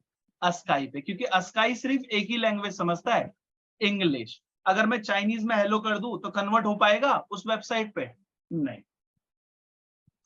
तो ये प्रॉब्लम थी ASCII के साथ, इसलिए डेवलपर ने एक और एल्गोरिथम को यूज करा जिसका नाम था UTF, Unicode transformation. UTF means Unicode transformation. It's called 2 byte algorithm. भाई 2 बाइट से भी ज्यादा होती है, लेकिन अभी के लिए 2 बाइट बहुत है आपके लिए। How many? 2 बाइट्स। कोई मुझे बता सकता है 2 बाइट में कितनी बिट होंगी? अब 1 बाइट में 8 बिट है, तो 2 बाइट में कितनी होंगी? 16 बिट। तो ज्यादा वैल्यूज आएंगी। प्लस एक और बात समझो, एक और लाइन लिख लो, इट सपोर्ट हिंदी, इंग्लिश, बहुत सारी सपोर्ट करता है, Chinese, Japanese, Arabic, Hebrew, plus जो आप लोग मुझे व्हाट्सएप पे भेजने वाले हो आजकल, क्या नाम है उसका भाई? इमोजीज। तो आपको क्या लगता है कि व्हाट्सएप एप्लीकेशन पे सभी कंट्रीज में यूज हो रहा है? यस और नो? तो वहां पर अगर मैं ASCII यूज कर लूं तो क्या अदर कंट्रीज के जो लैंग्वेजेस हैं वो कन्वर्ट कर पाओगे आप लोग? नहीं। That is the reason we are using UTF algorithms, ठीक है भाई। मोस्टली केस में UTF यूज होती है। अगर आप किसी वेबसाइट पे जाओ और वहां पे ट्रांसलेट लिखा हुआ नहीं आए, जैसे मैं दिखा देता हूँ, जेनटेक नेटवर्क्स, जैसे मैंने इस पे क्लिक करा फॉर एग्जाम्पल, ये वेबसाइट पे क्लिक करा, पता करेंगे कैसे कि ये वेबसाइट HTTPS है। जैसे मैं इस वेबसाइट पे गया तो यहाँ पर एक ऑप्शन आना चाहिए ट्रांसलेट का। क्या आना चाहिए? ट्रांसलेट का। बट यहाँ पर लॉक का सिंबल आ रहा है, इस पे क्लिक करो। जैसे इस पे क्लिक करोगे ये क्या बोल रहा है? Connection is secure. कैसे सिक्योर करा गया? इस वेबसाइट को कॉपी कर लेते हैं, क्लिक करो, होल्ड ऑन।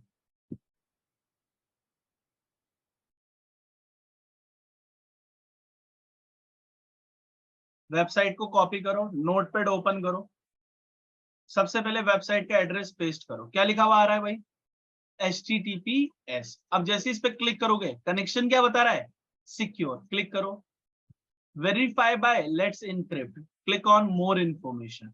और जैसे ही जनरल पे क्लिक करोगे, टेक्स्ट के बाद साथ में क्या बता रहा है? टेक्स्ट इज किससे बता रहा है? Encoding by UTF person. तो भाई ये होता है इसका मैकेनिज्म। अब एक और है मैकेनिज्म, एनकोड के बाद आपको एक और पर्सन के बारे में बात करनी पड़ेगी जो मुझे बताना है, जिसका नाम क्या है भाई? क्या नाम लिखा हुआ है? सर्टिफिकेट। कनेक्शन सिक्योर कैसा होता है और एनक्रिप्शन उसमें कवर हो जाएगा।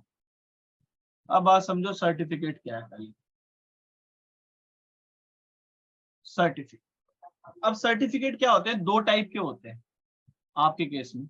एक होता है TLS और एक होता है SSL। इसका काम क्या है वो मैं बताता हूँ। जैसे पहले समझो कि एक पर्सन है जिसका नाम है बॉब, एक पर्सन है जिसका नाम क्या है सैम, डन।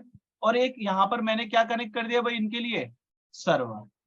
अब ये दोनों इससे कनेक्टेड है सर्वर से, डन। ये दोनों की एक फिजिकल केबल यहाँ पर कनेक्ट कर दी।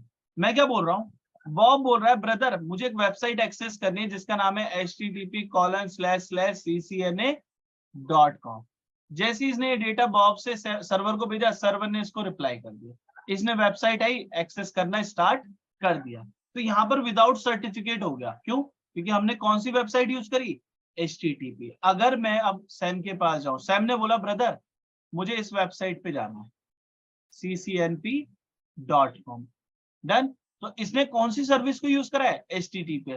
जैसे ये डेटा भेजने के लिए जाएगा ना, ये सर्वर सबसे पहले क्या बोलेगा, आपका जितना भी डेटा है भाई वो कैसे आ रहा है, एनकोड होके। सबसे पहले ये सर्वर उसको क्या करेगा, डिकोड। जैसे डिकोड करेगा उसे पता चलेगा कि वेबसाइट कौन सी यूज करने वाला ही है, CCNP। उसने बोला CCNP तो HTTPS है। तो सर्वर सैम को क्या भेजता है, एक सर्टिफिकेट। और ये सर्टिफिकेट कौन सा होता है, क्लाइंट। सैम ने ये सर्टिफिकेट रिसीव करा और अपने पास उसको क्या कर लिया, इंस्टॉल। अब जब सैम दोबारा से नेक्स्ट टाइम रिक्वेस्ट भेजेगा, ये एनकोडिंग मैकेनिज्म किसके थ्रू होगा, इस सर्टिफिकेट के थ्रू। और जब सर्वर को मिलेगा तो वो डिकोड किसके थ्रू करेगा, एक सर्टिफिकेट। तो सर्वर के पास भी एक सर्टिफिकेट है। तो ये मैकेनिज्म बेस्ट है। अब एक बार बताओ, अगर बीच में कोई अटैकर आ जाए इन दोनों के डेटा के बीच में, यहाँ पर एक पर्सन है जिसका नाम क्या है भाई, अटैकर। इस अटैकर ने आपका डेटा रख लिया। अब ये डेटा को डिकोड कर पाएगा, ये बताओ पहले तो, डेटा को डिकोड कर पाएगा, नहीं। अच्छा, आप में से कई बच्चों के दिमाग में होगा सर क्लाइंट सर्टिफिकेट तो ये इंस्टॉल कर लेगा, ठीक है भाई। अब कहानी आगे वाली पढ़ो ना, लो कर लिया इसने इंस्टॉल, इसको क्लाइंट सर्टिफिकेट से डिकोड कर पाएगा, नहीं। उसके लिए कौन सा सर्टिफिकेट चाहिए, सर्वर। तो कौन सी वेबसाइट बेस्ट रहेगी आपके केस में, HTTPS। तो ये जो सर्टिफिकेट है, ये सर्टिफिकेट 2 पर्सन प्रोवाइड करते हैं। या तो आप इसे लोकली बना लो, या आप इसे किसी ऑर्गेनाइजेशन के थ्रू परचेज कर लो। अभी मुझे इन सर्टिफिकेट पे कोई बात ही नहीं करनी, मुझे ये बताना है कि अगर आप TLS यूज करते हो तो इसके पास इंक्रिप्शन होती है 128 बिट की। अगर आप SSL यूज करते हो तो इसके पास है 256 बिट की। अब कहानी में ट्विस्ट ये है भाई, अभी आपने CCNP लिखा था ना, तो एक कैरेक्टर जो C है उसको कितने कैरेक्टर में कन्वर्ट कर सकता है TLS, 128। और उसी को SSL कितने कैरेक्टर में कन्वर्ट कर सकता है, 256। तो कौन सा बेस्ट है ये बताओ मुझे जरा, आप सब में TLS या SSL, ये बताओ कौन सा बेस्ट है भाई। ठीक है, अब फुल फॉर्म की बात नहीं बताऊंगा क्योंकि आपके सिलेबस में जो जो है वो कवर करूंगा। अब क्या हुआ, अब आगे आ जाओ। इस सर्वर, इसने ISP ने रिप्लाई भेजा है ना, दिख रहा है ना। तो इसने अपने पास सर्टिफिकेट इंस्टॉल करा और उसने जैसे इंस्टॉल करा उसे क्या मिल रहा है, एक लॉगिन। लॉगिन करने के लिए यूजर नेम और क्या मिल रहा है, पासवर्ड। अब समझो, इसने यूजर नेम डाल दिया, इसने बोला user name is admin, password is 1234। और इसी प्लेस पे एक पर्सन बैठा हुआ है इस PC के साथ, उसका नाम क्या है भाई, अटैकर। इस अटैकर ने आपका डेटा उठाया, टूल की तरफ से उसने डेटा कैप्चर करा और इस डेटा में उसको पता चला एक वेबसाइट है https://ccnp.com। उसे पता चला इस वेबसाइट से कुछ डेटा जा रहा है जिसमें यूजर नेम एंड क्या है, पासवर्ड।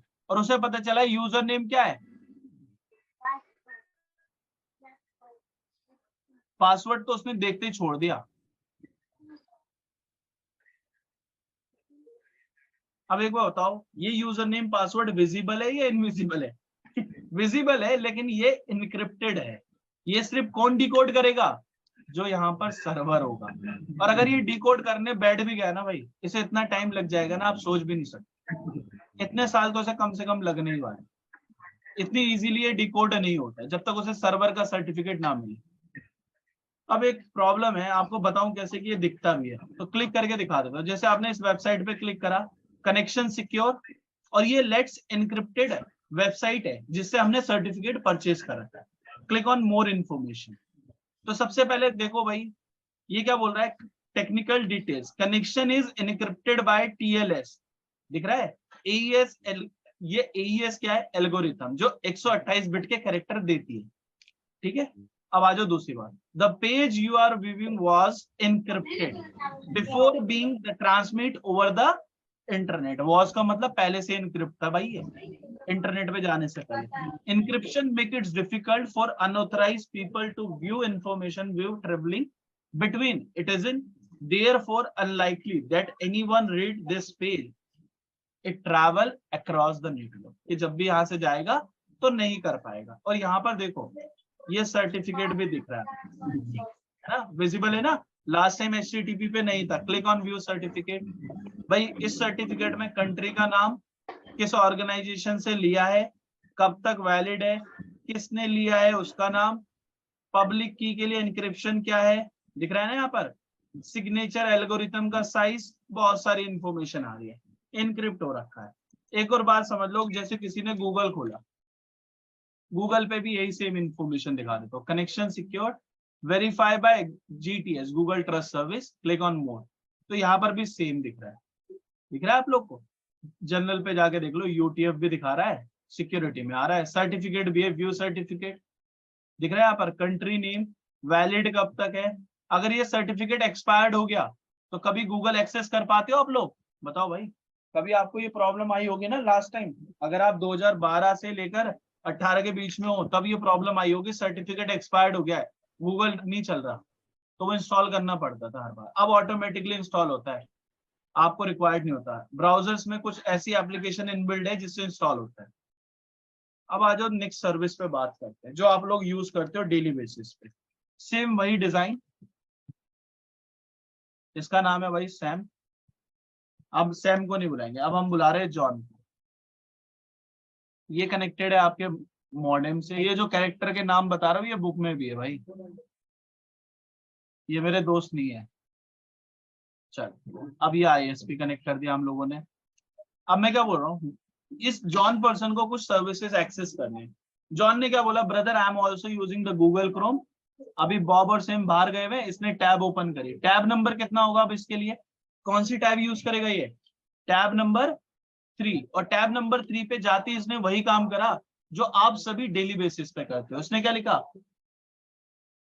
फ्री एंटीवायरस, क्या कर दो, क्या लिखा है भाई, डाउनलोड। और जैसे ही एंटर करा इस जॉन ने क्या बना दिया, एक डेटा।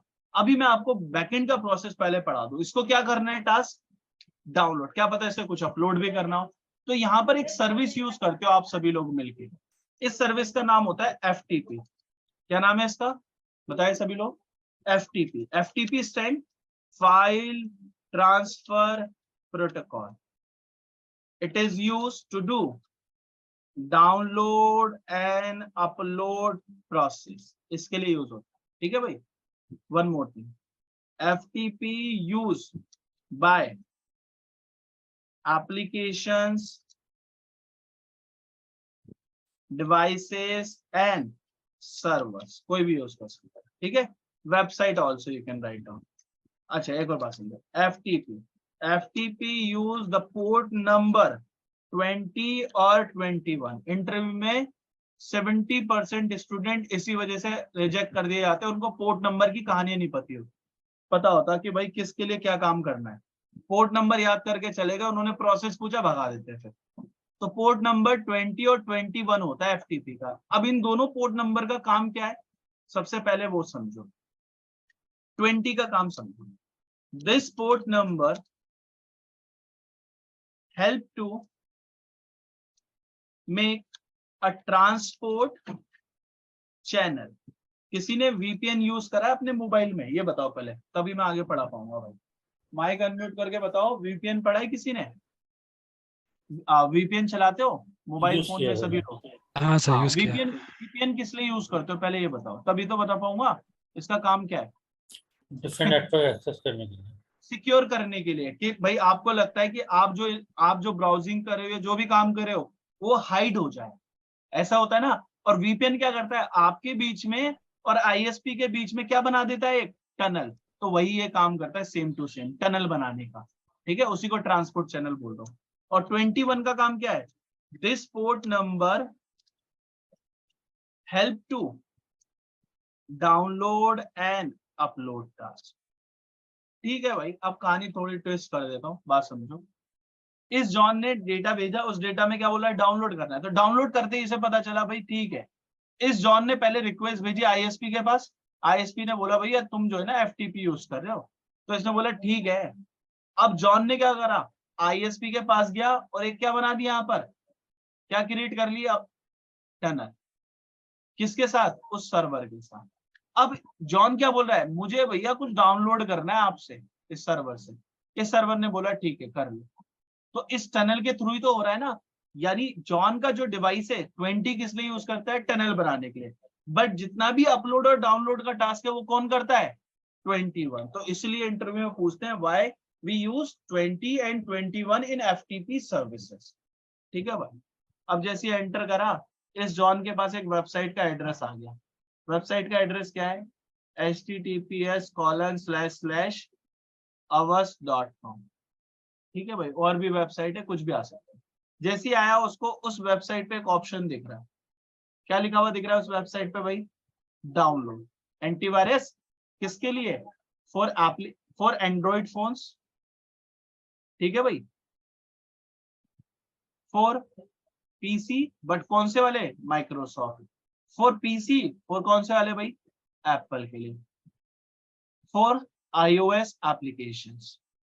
ठीक है भाई, अब एक वो बताओ, आप में से कोई मुझे ये बताओ, क्या मैं इस अवस की वेबसाइट पे अपनी कोई फाइल अपलोड कर सकता हूँ, कोई फाइल अपलोड कर सकता हूँ, नहीं। सिर्फ मेरे को क्या अलाउ करता है, डाउनलोड करने का टास्क। मैं दिखा भी देता हूँ भाई, लोग देख लो आप लोग। मैं यहाँ पे वही लिख रहा हूँ जो आप लोगों को लिखा था, फ्री एंटीवायरस डाउनलोड, एंटर। तो देखो भाई ये आ गया, एवीजी आ रहा है, बहुत सारा आ रहा है। क्लिक करो, किसी पे भी चले जाओ यार, कोई भी वेबसाइट है। देखो डिफरेंट बता देता हूँ, कहीं जाके आप बाद में क्लिक करो और कुछ और खुल जाए, आपकी हिस्ट्री से कुछ और खुल जाए, मैं नहीं जिम्मेदार उसके लिए। यहाँ पर क्या लिखा हुआ है भाई, स्पॉन्सर, तो इसको मत ओपन करना, नीचे आ जाओ। अब वेबसाइट्स आएंगी, दिख रही है, जैसे अवस की वेबसाइट, अवीरा, एवीजी की, तो स्पॉन्सर्ड वाले का मतलब है एड चल रही है वहां पे। तो मैं यहाँ पे क्लिक कर देता हूँ, अब आ जाए, देख लो भाई यहाँ पर दिख रहा है, free download for Mac, for Android, for iOS. ये बताओ कि इस वेबसाइट में मैं कुछ अपलोड करने का ऑप्शन मिल रहा है मुझे, अपलोड करने का नहीं। लेकिन जैसे ही मैं आपको बोलूं कि मैं गूगल ड्राइव यूज कर रहा हूं, if I am using drive, Google drive use कर लेते हैं भाई ये लोग। जैसे ही मैं गूगल ड्राइव यूज करूंगा, सो हमें क्या मिल जाएगा, अपलोड और डाउनलोड करने का टास्क। यस और नो, बताओ भाई सभी लोग, अपलोड और डाउनलोड करने का टास्क मिल जाएगा ना। तो ड्राइव पे दोनों टास्क अलाउ है, देखो ना यहाँ पर। जैसे आप यहाँ पर क्लिक करो, यहाँ पर अपलोड का ऑप्शन है, अगर कोई फाइल होती तो राइट क्लिक करने से उस पर क्या मिल जाता, डाउनलोड का ऑप्शन। तो मैं क्या बोल रहा हूँ, डिपेंड करता है ना किस सर्वर को एक्सेस कर रहे हो। तो जब भी पब्लिक सर्वर होगा तो वो सिर्फ एक परमिशन देता है, कि कई केसेस में दोनों देता है। तो वहां पर हम कौन सी सर्विस को यूज करते हैं डाउनलोड और अपलोड करने के लिए, एफटीपी को। एक और पर्सन है जिस सर्विस को मुझे पढ़ाना है, देन ये खत्म हो जाएगी एप्लीकेशन। वेट करो, दूसरा पेंट यूज कर लेते, एक लास्ट सर्विस है और एप्लीकेशन खत्म। ये लोग, एक यूजर है दोबारा से, इसका नाम है बॉब, और ये कनेक्टेड है मॉडेम से, और मॉडेम कनेक्ट हो गया आपके आईएसपी से। ठीक है भाई, बॉब क्या बोल रहा है, ब्रदर मुझे कुछ डेटा जनरेट करना है और उसको एक्सेस करना है इंटरनेट पे। तो इसने गूगल क्रोम ओपन करा, और गूगल क्रोम पे टैब नंबर कितने पे पहुंच गया भाई, टैब नंबर कितना होगा अब इसके लिए, नेक्स्ट अवेलेबल टैब कौन सी है, टैब नंबर इज 4। और टैब नंबर 4 पे जाके इसने क्या लिखा, मुझे दोबारा से सीसीएनए पे ही जाना है, एंटर करा। तो इसने डेटा जनरेट करा, बट इसने न्यू टैब से एक्सेस करा ना, अब पुरानी टैब तो है नहीं। अब इस डेटा के साथ कुछ प्रोसेस होता है, लेकिन ये क्या बोल रहा है, मुझे इस नेम से ढूंढना है पर्सन को, तो ये क्या है, नेम है। अब मैं क्या बोल रहा हूँ, अब आप एक बैकएंड में सर्विस यूज करते हैं जिसको मुझे पढ़ाना पड़ेगा, देन हम इसके ऊपर दोबारा से आएंगे। उस सर्विस के बारे में पढ़ लो पहले। इसका नाम होता है डीएनएस। डीएनएस की फुल फॉर्म याद है किसी को, आई थिंक आप में से बहुत सारे स्टूडेंट वर्किंग भी है। डीएनएस की फुल फॉर्म क्या है, domain name service. Domain name service. हाँ जी, domain name service. Domain name service. चलो और कोई बताओ। अरे बोलोगे नहीं तो मैं पढ़ाऊंगा कैसे भाई, बताओ और कोई। बस डोमेन नेम सर्विस, इसकी फुल फॉर्म होती है डोमेन नेम सिस्टम। ठीक है, क्या फुल फॉर्म है? Domain name system. It is use to resolve name to IP address queries. ये लोग किसकी क्वेरीज को रिजॉल्व करता है? नाम से आईपी की। It's also help to resolve IP address to name queries. ठीक है भाई, इसकी भी हेल्प कर सकते हैं। अच्छा, one more thing, DNS provide a server to resolve those queries. This server available publicly और locally, दोनों मिल सकते हैं।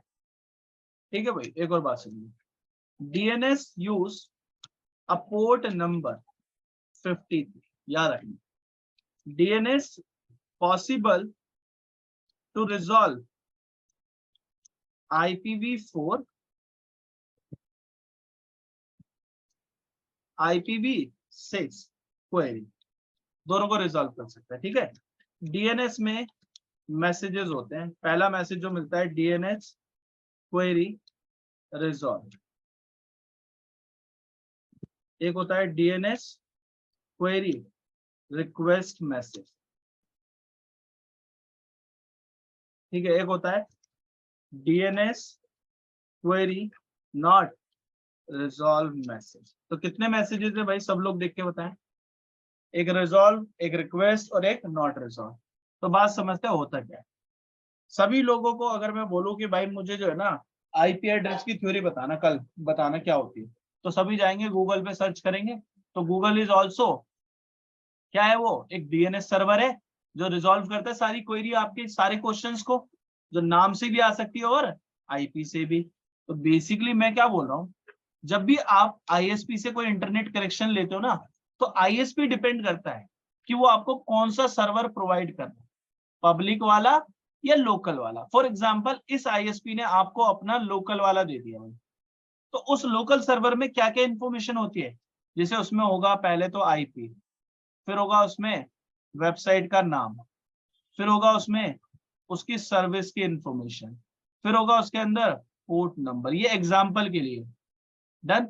डीएनएस सर्वर भाई वो बनाते हैं, क्या बोलते हैं उसको, एमसीएससी वाले students.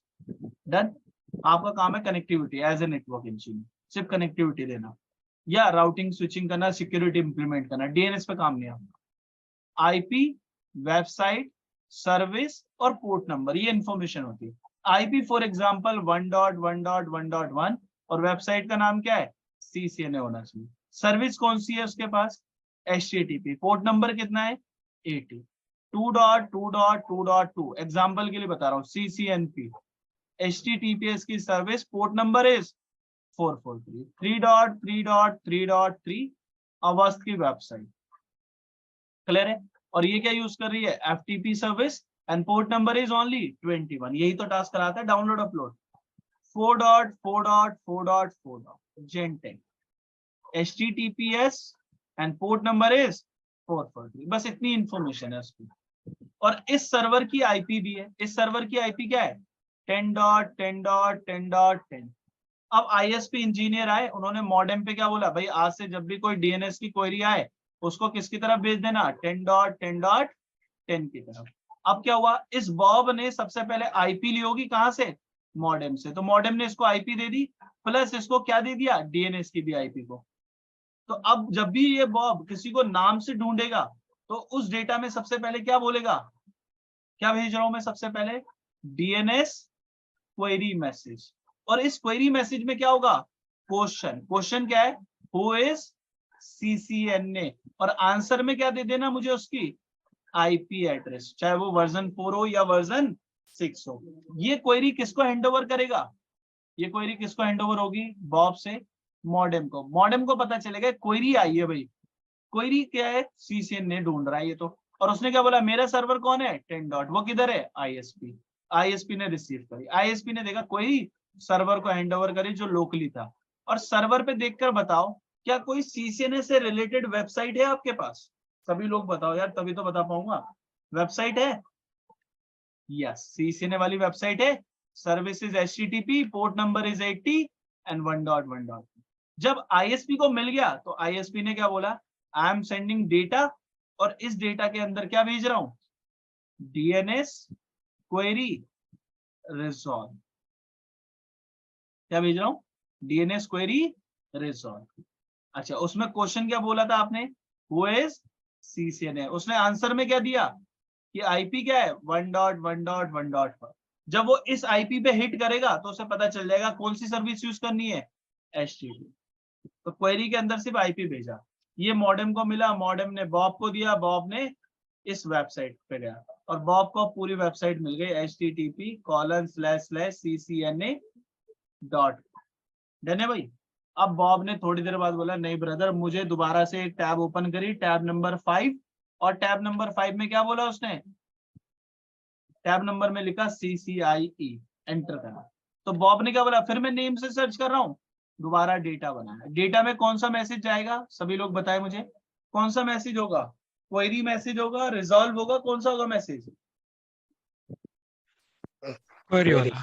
Query, DNS query message. और क्वेरी मैसेज में क्वेश्चन क्या होगा? Who is CCI। आंसर में चाहिए भाई उसकी आईपी, तभी तो उस सर्वर तक पहुंच पाऊंगा ना। चलो, ये क्वेरी किसको देना है? बॉब से मॉडेम। मॉडेम को पता है सर्वर कहाँ है? आईएसपी। बट आईएसपी पे सर्वर पे आई, और सर्वर पे देख के बताओ कोई ऐसी वेबसाइट है जिसमें सीसीआई लिखा हो? भाई ये वेबसाइट है, चेक करके बताओ कोई सीसीआई की वेबसाइट ओपन है? एंट्री है नहीं, कहीं कुछ पर? नहीं है। नहीं है। तो आईएसपी भैया आपको एक मैसेज भेजता है, आईएसपी बोलता है I am also sending data but now data is, ये मैसेज सभी को आता होगा लेकिन पता नहीं होगा क्यों होता है।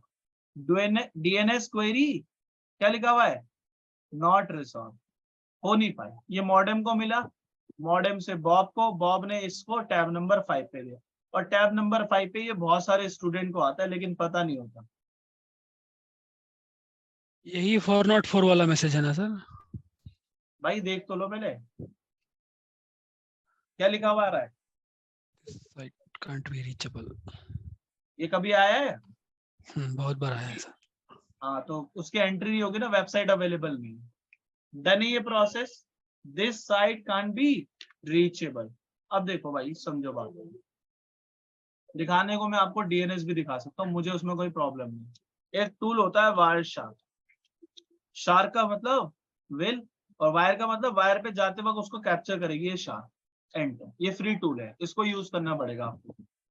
अभी मेरे पास वाईफाई कनेक्शन है भाई, दिख रहा है सभी को? वाईफाई 0101 वाला ना, CMD ओपन करा हमने, ठीक है? पहले CMD पे काम करना सीखो, और CMD पे जाके क्या कमांड लिखी? IP config. तो देखो भाई, मेरे वाईफाई अडेप्टर पे IP दिखा रहा है 0105 है, सबनेट मास्क गेटवे, लेकिन डीएनएस की इंफॉर्मेशन आ रही है नहीं। तो वो कैसे आएगी? IP config/all। अब चेक करना भाई। अब भाई देखो सभी लोग, वाईफाई की इंफॉर्मेशन, ये मेरा वाईफाई अडेप्टर है, इस पे IP ये है भाई, दिख रहा है? अच्छा, गेटवे पर्सन ये है, दिख रहा है सभी को? डन है गेटवे। अभी डीएनएस नहीं दिख रहा भाई। ये डीएनएस सर्वर कौन बता रहा है? कौन है भाई? 0.1, यानी मेरे मॉडेम की IP है एक्चुअली। मैं इसको चेंज भी कर सकता हूँ, जैसे मैं CMD दोबारा ओपन करूंगा और मैं एक कमांड लिखूंगा ncpa.cpl, मेरी नेटवर्क कंट्रोल पैनल की सेटिंग ओपन करो। वाईफाई पे गया, डिटेल पे गया, तो यहाँ पर मेरा गेटवे कौन है? 192.168.0.1। मैं इसको चेंज करना चाहूंगा तभी हो पाएगा, मुझे 8.8 करना पड़ेगा तब काम हो पाएगा, ठीक है? नहीं तो अगर आपके पास डीएनएस सर्वर लिखा रहा है 8.8.8.8, दैट मींस गूगल का पब्लिक सर्वर है, ठीक है? कई केसेस में आता है 8.8.4.4, तो आप वो कौन से सर्वर पे काम कर रहे हो? गूगल के सेकंड डीएनएस सर्वर पे। तो देख लो भाई, google.com लिखा और मैंने यहाँ पे लिखा गूगल DNS सर्वर्स। तो मैं दिखा देता हूँ कौन कौन से भाई, 8.8.8 8.8.4.4 और ये IPv6 के लिए दे रखे हैं, दिख रहे हैं भाई। तो इन DNS सर्वर को बोला जाता है पब्लिक। लोकल तो भाई जैसे मेरा अडेप्टर पे दिख रहा है, ये मॉडेम की IP। अब अगर आपके पास DNS डला हुआ हो ना, तब आप क्या काम करना, पहले तो वायरशार्क को ऑन करना और वाईफाई को कैप्चर कर लेना। वाईफाई बहुत सारे डेटा भेज रहा है, चलने देना इसको, कोई दिक्कत नहीं। ऊपर जाके यहाँ पर फिल्टर में लिख देना मुझे कौन से मैसेज देखने हैं, सिर्फ DNS वाले। तो कोई अभी DNS का मैसेज है नहीं यहाँ पर। अब अपने ब्राउजर को ओपन करना और यहाँ पर क्या बोलना, मुझे किस पे जाना है। फॉर एग्जांपल मैंने लिखा genteknetworks.com पे। जैसे ही एंटर करोगे पीछे बहुत सारी क्वेरीज चल रही होंगी, दिख रही है, इनको स्टॉप कर दो, चलने दो। अब देखो मैं कोई एक क्वेरी को ओपन करके दिखाऊंगा यार एग्जांपल के लिए, ठीक है। कोई एक क्वेरी जो मुझे लगता है, आप बहुत सारी देख सकते हो। जैसे यहाँ पर मैंने एक क्वेरी भेजी, दिख रहा है आपको, ये क्या मैसेज है, स्टैंडर्ड क्वेरी। इस क्वेरी में क्या है भाई, बहुत सारी लेयर, लेकिन इसके अंदर डोमेन नेम सिस्टम की इंफॉर्मेशन दिख रही है सभी को। ये डोमेन नेम, इस पर डबल क्लिक करो, इस क्वेरी के अंदर डबल क्लिक करो, ये किसको ढूंढ रहा है वो भी बताएगा। ये किसको ढूंढ रहा है भाई, www.youtube.com को। उसके अंदर क्या चाहिए, उसका होस्ट एड्रेस, यानी क्वेश्चन है यूट्यूब को ढूंढ रहा हूं, आंसर में क्या चाहिए, उसका एड्रेस। अभी तक आया नहीं है। अब देखो इसके पास एक रिस्पॉन्स मैसेज दिखाता हूँ। ये देखो यहाँ पर नीचे रिस्पॉन्स दिख रहा है सभी को, देखो भाई रिस्पॉन्स आ रहा है, स्टैंडर्ड क्वेरी रिस्पॉन्स। और ओपन करो, इस रिस्पॉन्स के अंदर कौन सा एड्रेस दिख रहा है, होस्ट का। आंसर क्या है, आंसर में एड्रेस क्या है, पढ़ो भाई सभी लोग, क्या लिखा हुआ है आंसर में एड्रेस, 172.217.167 और .14। तो अब यहाँ पर ब्राउजर में वही चलाऊंगा, देखना। एक नई टैब ओपन करके बाहर ले आते हैं इसको, और जो ओपन थे उनको क्लोज कर दिया। ये लो भाई, यही एड्रेस डालो, और अगर यूट्यूब ओपन हुआ तो ये क्वेरी सही थी। क्या था एड्रेस, 172.217.167.1। ये क्या खोल रहा है, google.com। भाई एक्चुअली गूगल और यूट्यूब मैप होते हैं, तो ये क्या बता रहा है, उस IP से खुल रहा है ना। अगर इसमें प्रॉब्लम आ रही है भाई, बहुत सारे डेटा जा रहे हैं, आप लोग देखो वायरशार्क में बहुत सारे डेटा ऑलरेडी एग्जिस्ट कर रहा है, जा रहा है ना, क्वेरी रिस्पॉन्स। तो यहाँ पे थोड़ा ढूंढना डिफिकल्ट हो सकता है आप लोगों के लिए। एक सिंपल मेथड सिखाऊं आपको, अगर DNS पे काम करना है। आप क्या करो, अपना CMD ओपन करो, CMD पे एक कमांड लगाओ, NSLOOKUP। इसका मतलब क्या होता है, name server lookup process, enter. अगर आपका DNS डला हुआ है तभी काम कर पाएगा। अब मैंने क्या लिखा कि मुझे फाइंड आउट करना है गूगल की IP क्या है, तो मैंने लिखा www.google.com, एंटर। तो उसने क्या बोला, गूगल की IP क्या है भाई, सभी लोग देखो 142 वाली, ये लो मैं लिख रहा हूं यहाँ पे 142.250.194.228, एंटर। क्या गूगल खुल गया भाई, चेक करके बताओ, ओपन हो गया या नहीं हो गया।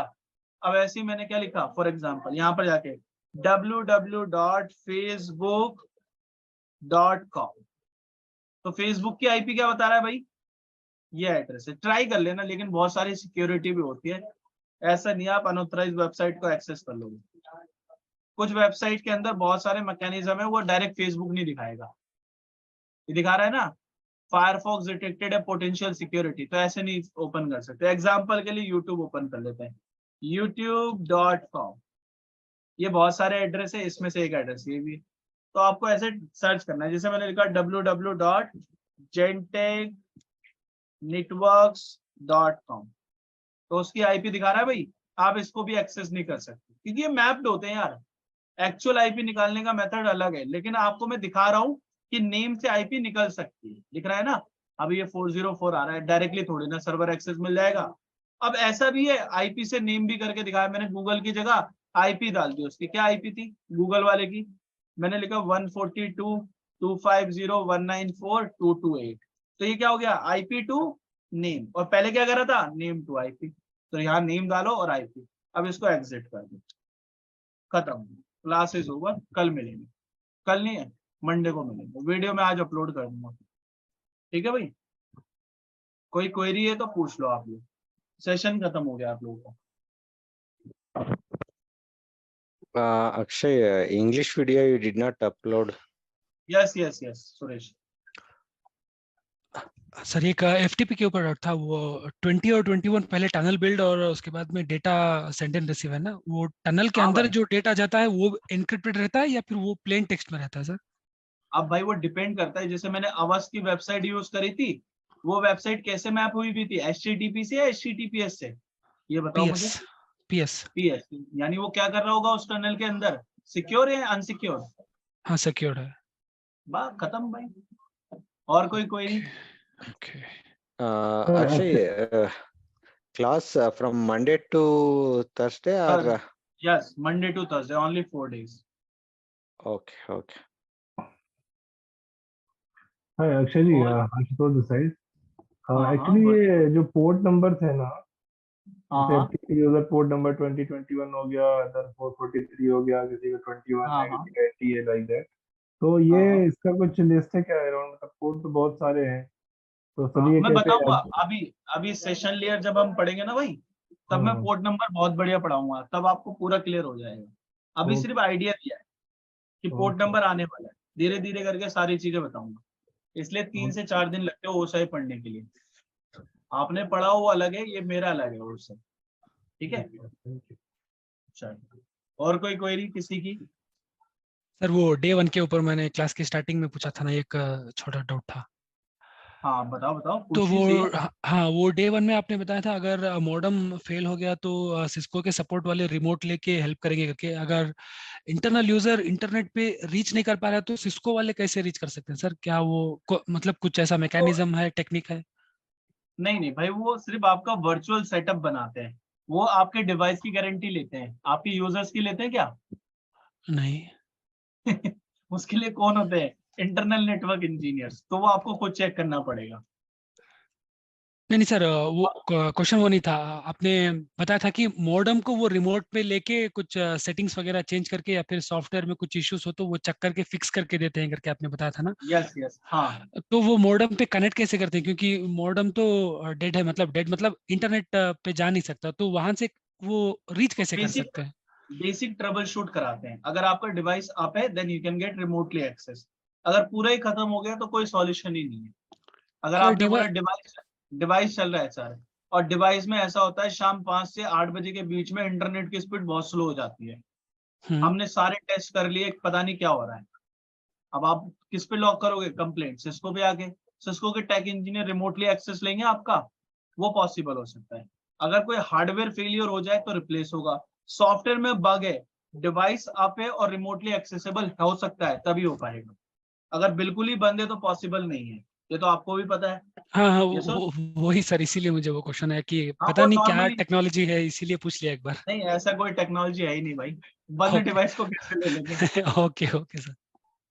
ऐसा कुछ नहीं है। तो ये ओके एक ऑर्गेनाइजेशन है, जैसे मैं बताता हूँ, सिस्को टेक, दिखा देता हूँ मैं आपको। ऐसे बहुत सारे, जितने आपके माइंड में क्वेश्चन आ रहे हैं ना, ऐसे बहुत सारे बनते हैं। पॉपुलेशन पता है ना ऑल ओवर वर्ल्ड की, तो ऐसे ही क्या होता है, सिस्को के टेक्निकल असिस्टेंट केयर वाले पोर्टल पे ऐसे बहुत सारी क्वेरी होती है। तो ये सब क्या करते हैं, वहां पर रिजोल्यूशन देते रहते हैं कि भाई ऐसे भी हो सकता है, तो वहां आपको ऑथेंटिकेट रिजोल्व करने की इशू जो भी आ रहे हैं वो बता देते हैं सिस्को टेक वाले। ये दिख रहा है ना यहाँ, इनकी एक हम्म। वेबसाइट होती है, जैसे दिखा देता हूँ मैं आपको, वहां पर सारे इशू मिल जाएंगे। गूगल पे चलते हैं, तो क्या ऑन लिखा है? कॉल में गाइड करते हैं हमको कि ये करना अरे है, वो करना है, चेक करना है। ऑन ऑन कॉल की तो बात ही नहीं आती यार। मेरे जितने भी स्टूडेंट है जो L1 L2 L3 पे है ना, वो बोलते हैं सर L1 ऑन कॉल की तो बहुत रेयर चांस होते हैं। जैसे मैंने अभी प्रॉब्लम बताई थी, इंटरनेट 5 to 8 वर्किंग स्लो, तो उस केस में कर लो। कोई बग आ गया तो कर सकते हो। मोस्टली जो सिस्को का टेक सपोर्ट होता है ना, पोर्टल देखो इसका, यहाँ पे टूल, ये माउस क्यों आ गया, चेंज कर देगा सेटिंग, एक मिनट। ये दिख रहा है यहाँ पे। अब अपना प्रोडक्ट नेम डालो, जैसे स्विच सिक्योरिटी राउटर वायरलेस, जैसे मैंने बोला भाई स्विच से रिलेटेड है, क्लिक करा। अब कौन सा स्विच है वो सारे सपोर्ट कर रहे हो, कौन सी सीरीज में आता है, मैंने बोला भाई 3560 के सीरीज वाला है, डन। अब 3560 के सीरीज वाले पे ले जाएगा। ये क्या बोला, एंड ऑफ सपोर्ट। लेकिन अब भी कोई इशू आ रहा है, तो यहाँ पर उन्होंने बहुत सारी चीजें दे रखी है आपको डाउनलोड अपलोड करने की, और यहाँ पर भी नहीं हो रहा, तो यहाँ पर आप गूगल पे जाओ, क्या लिखो, मैंने जैसे एक प्रॉब्लम लिखता हूँ, स्विच 9300 iOS नॉट अपग्रेड, ऐसे लिखा मैंने, और आगे सिस्को टैग लिख दिया, तो वो सिस्को टैग के पेज पे ले आएगा डायरेक्ट, आपको दिख रहा है यहाँ पे upgrade guide for catalyse switches. और ऐसे आपको बहुत सारे इश्यूज जितने भी आते हैं वो सर्च कर सकते हो वहां पे उस पोर्टल पे, तो मोस्टली जो जितने भी इश्यूज होते हैं वो रिजॉल्व हो जाते हैं। कम केसेस होते हैं जिनमें नहीं हो रहा, जब आपको टिकट लॉक करनी होती है, वो ऑन कॉल भी बताते हैं, रिमोटली एक्सेस करके भी बताएंगे, ठीक है, ऑन कॉल भी होता है और रिमोटली एक्सेस भी दे सकते हैं, लाइसेंस होना चाहिए डिवाइस। समझ गया, थैंक यू सर। ओके, और कोई क्वेरी भाई? करे वाइंड अप, खत्म करे सेशन, 10-15 हो गए भाई, चलो ड्राइव पे रिकॉर्ड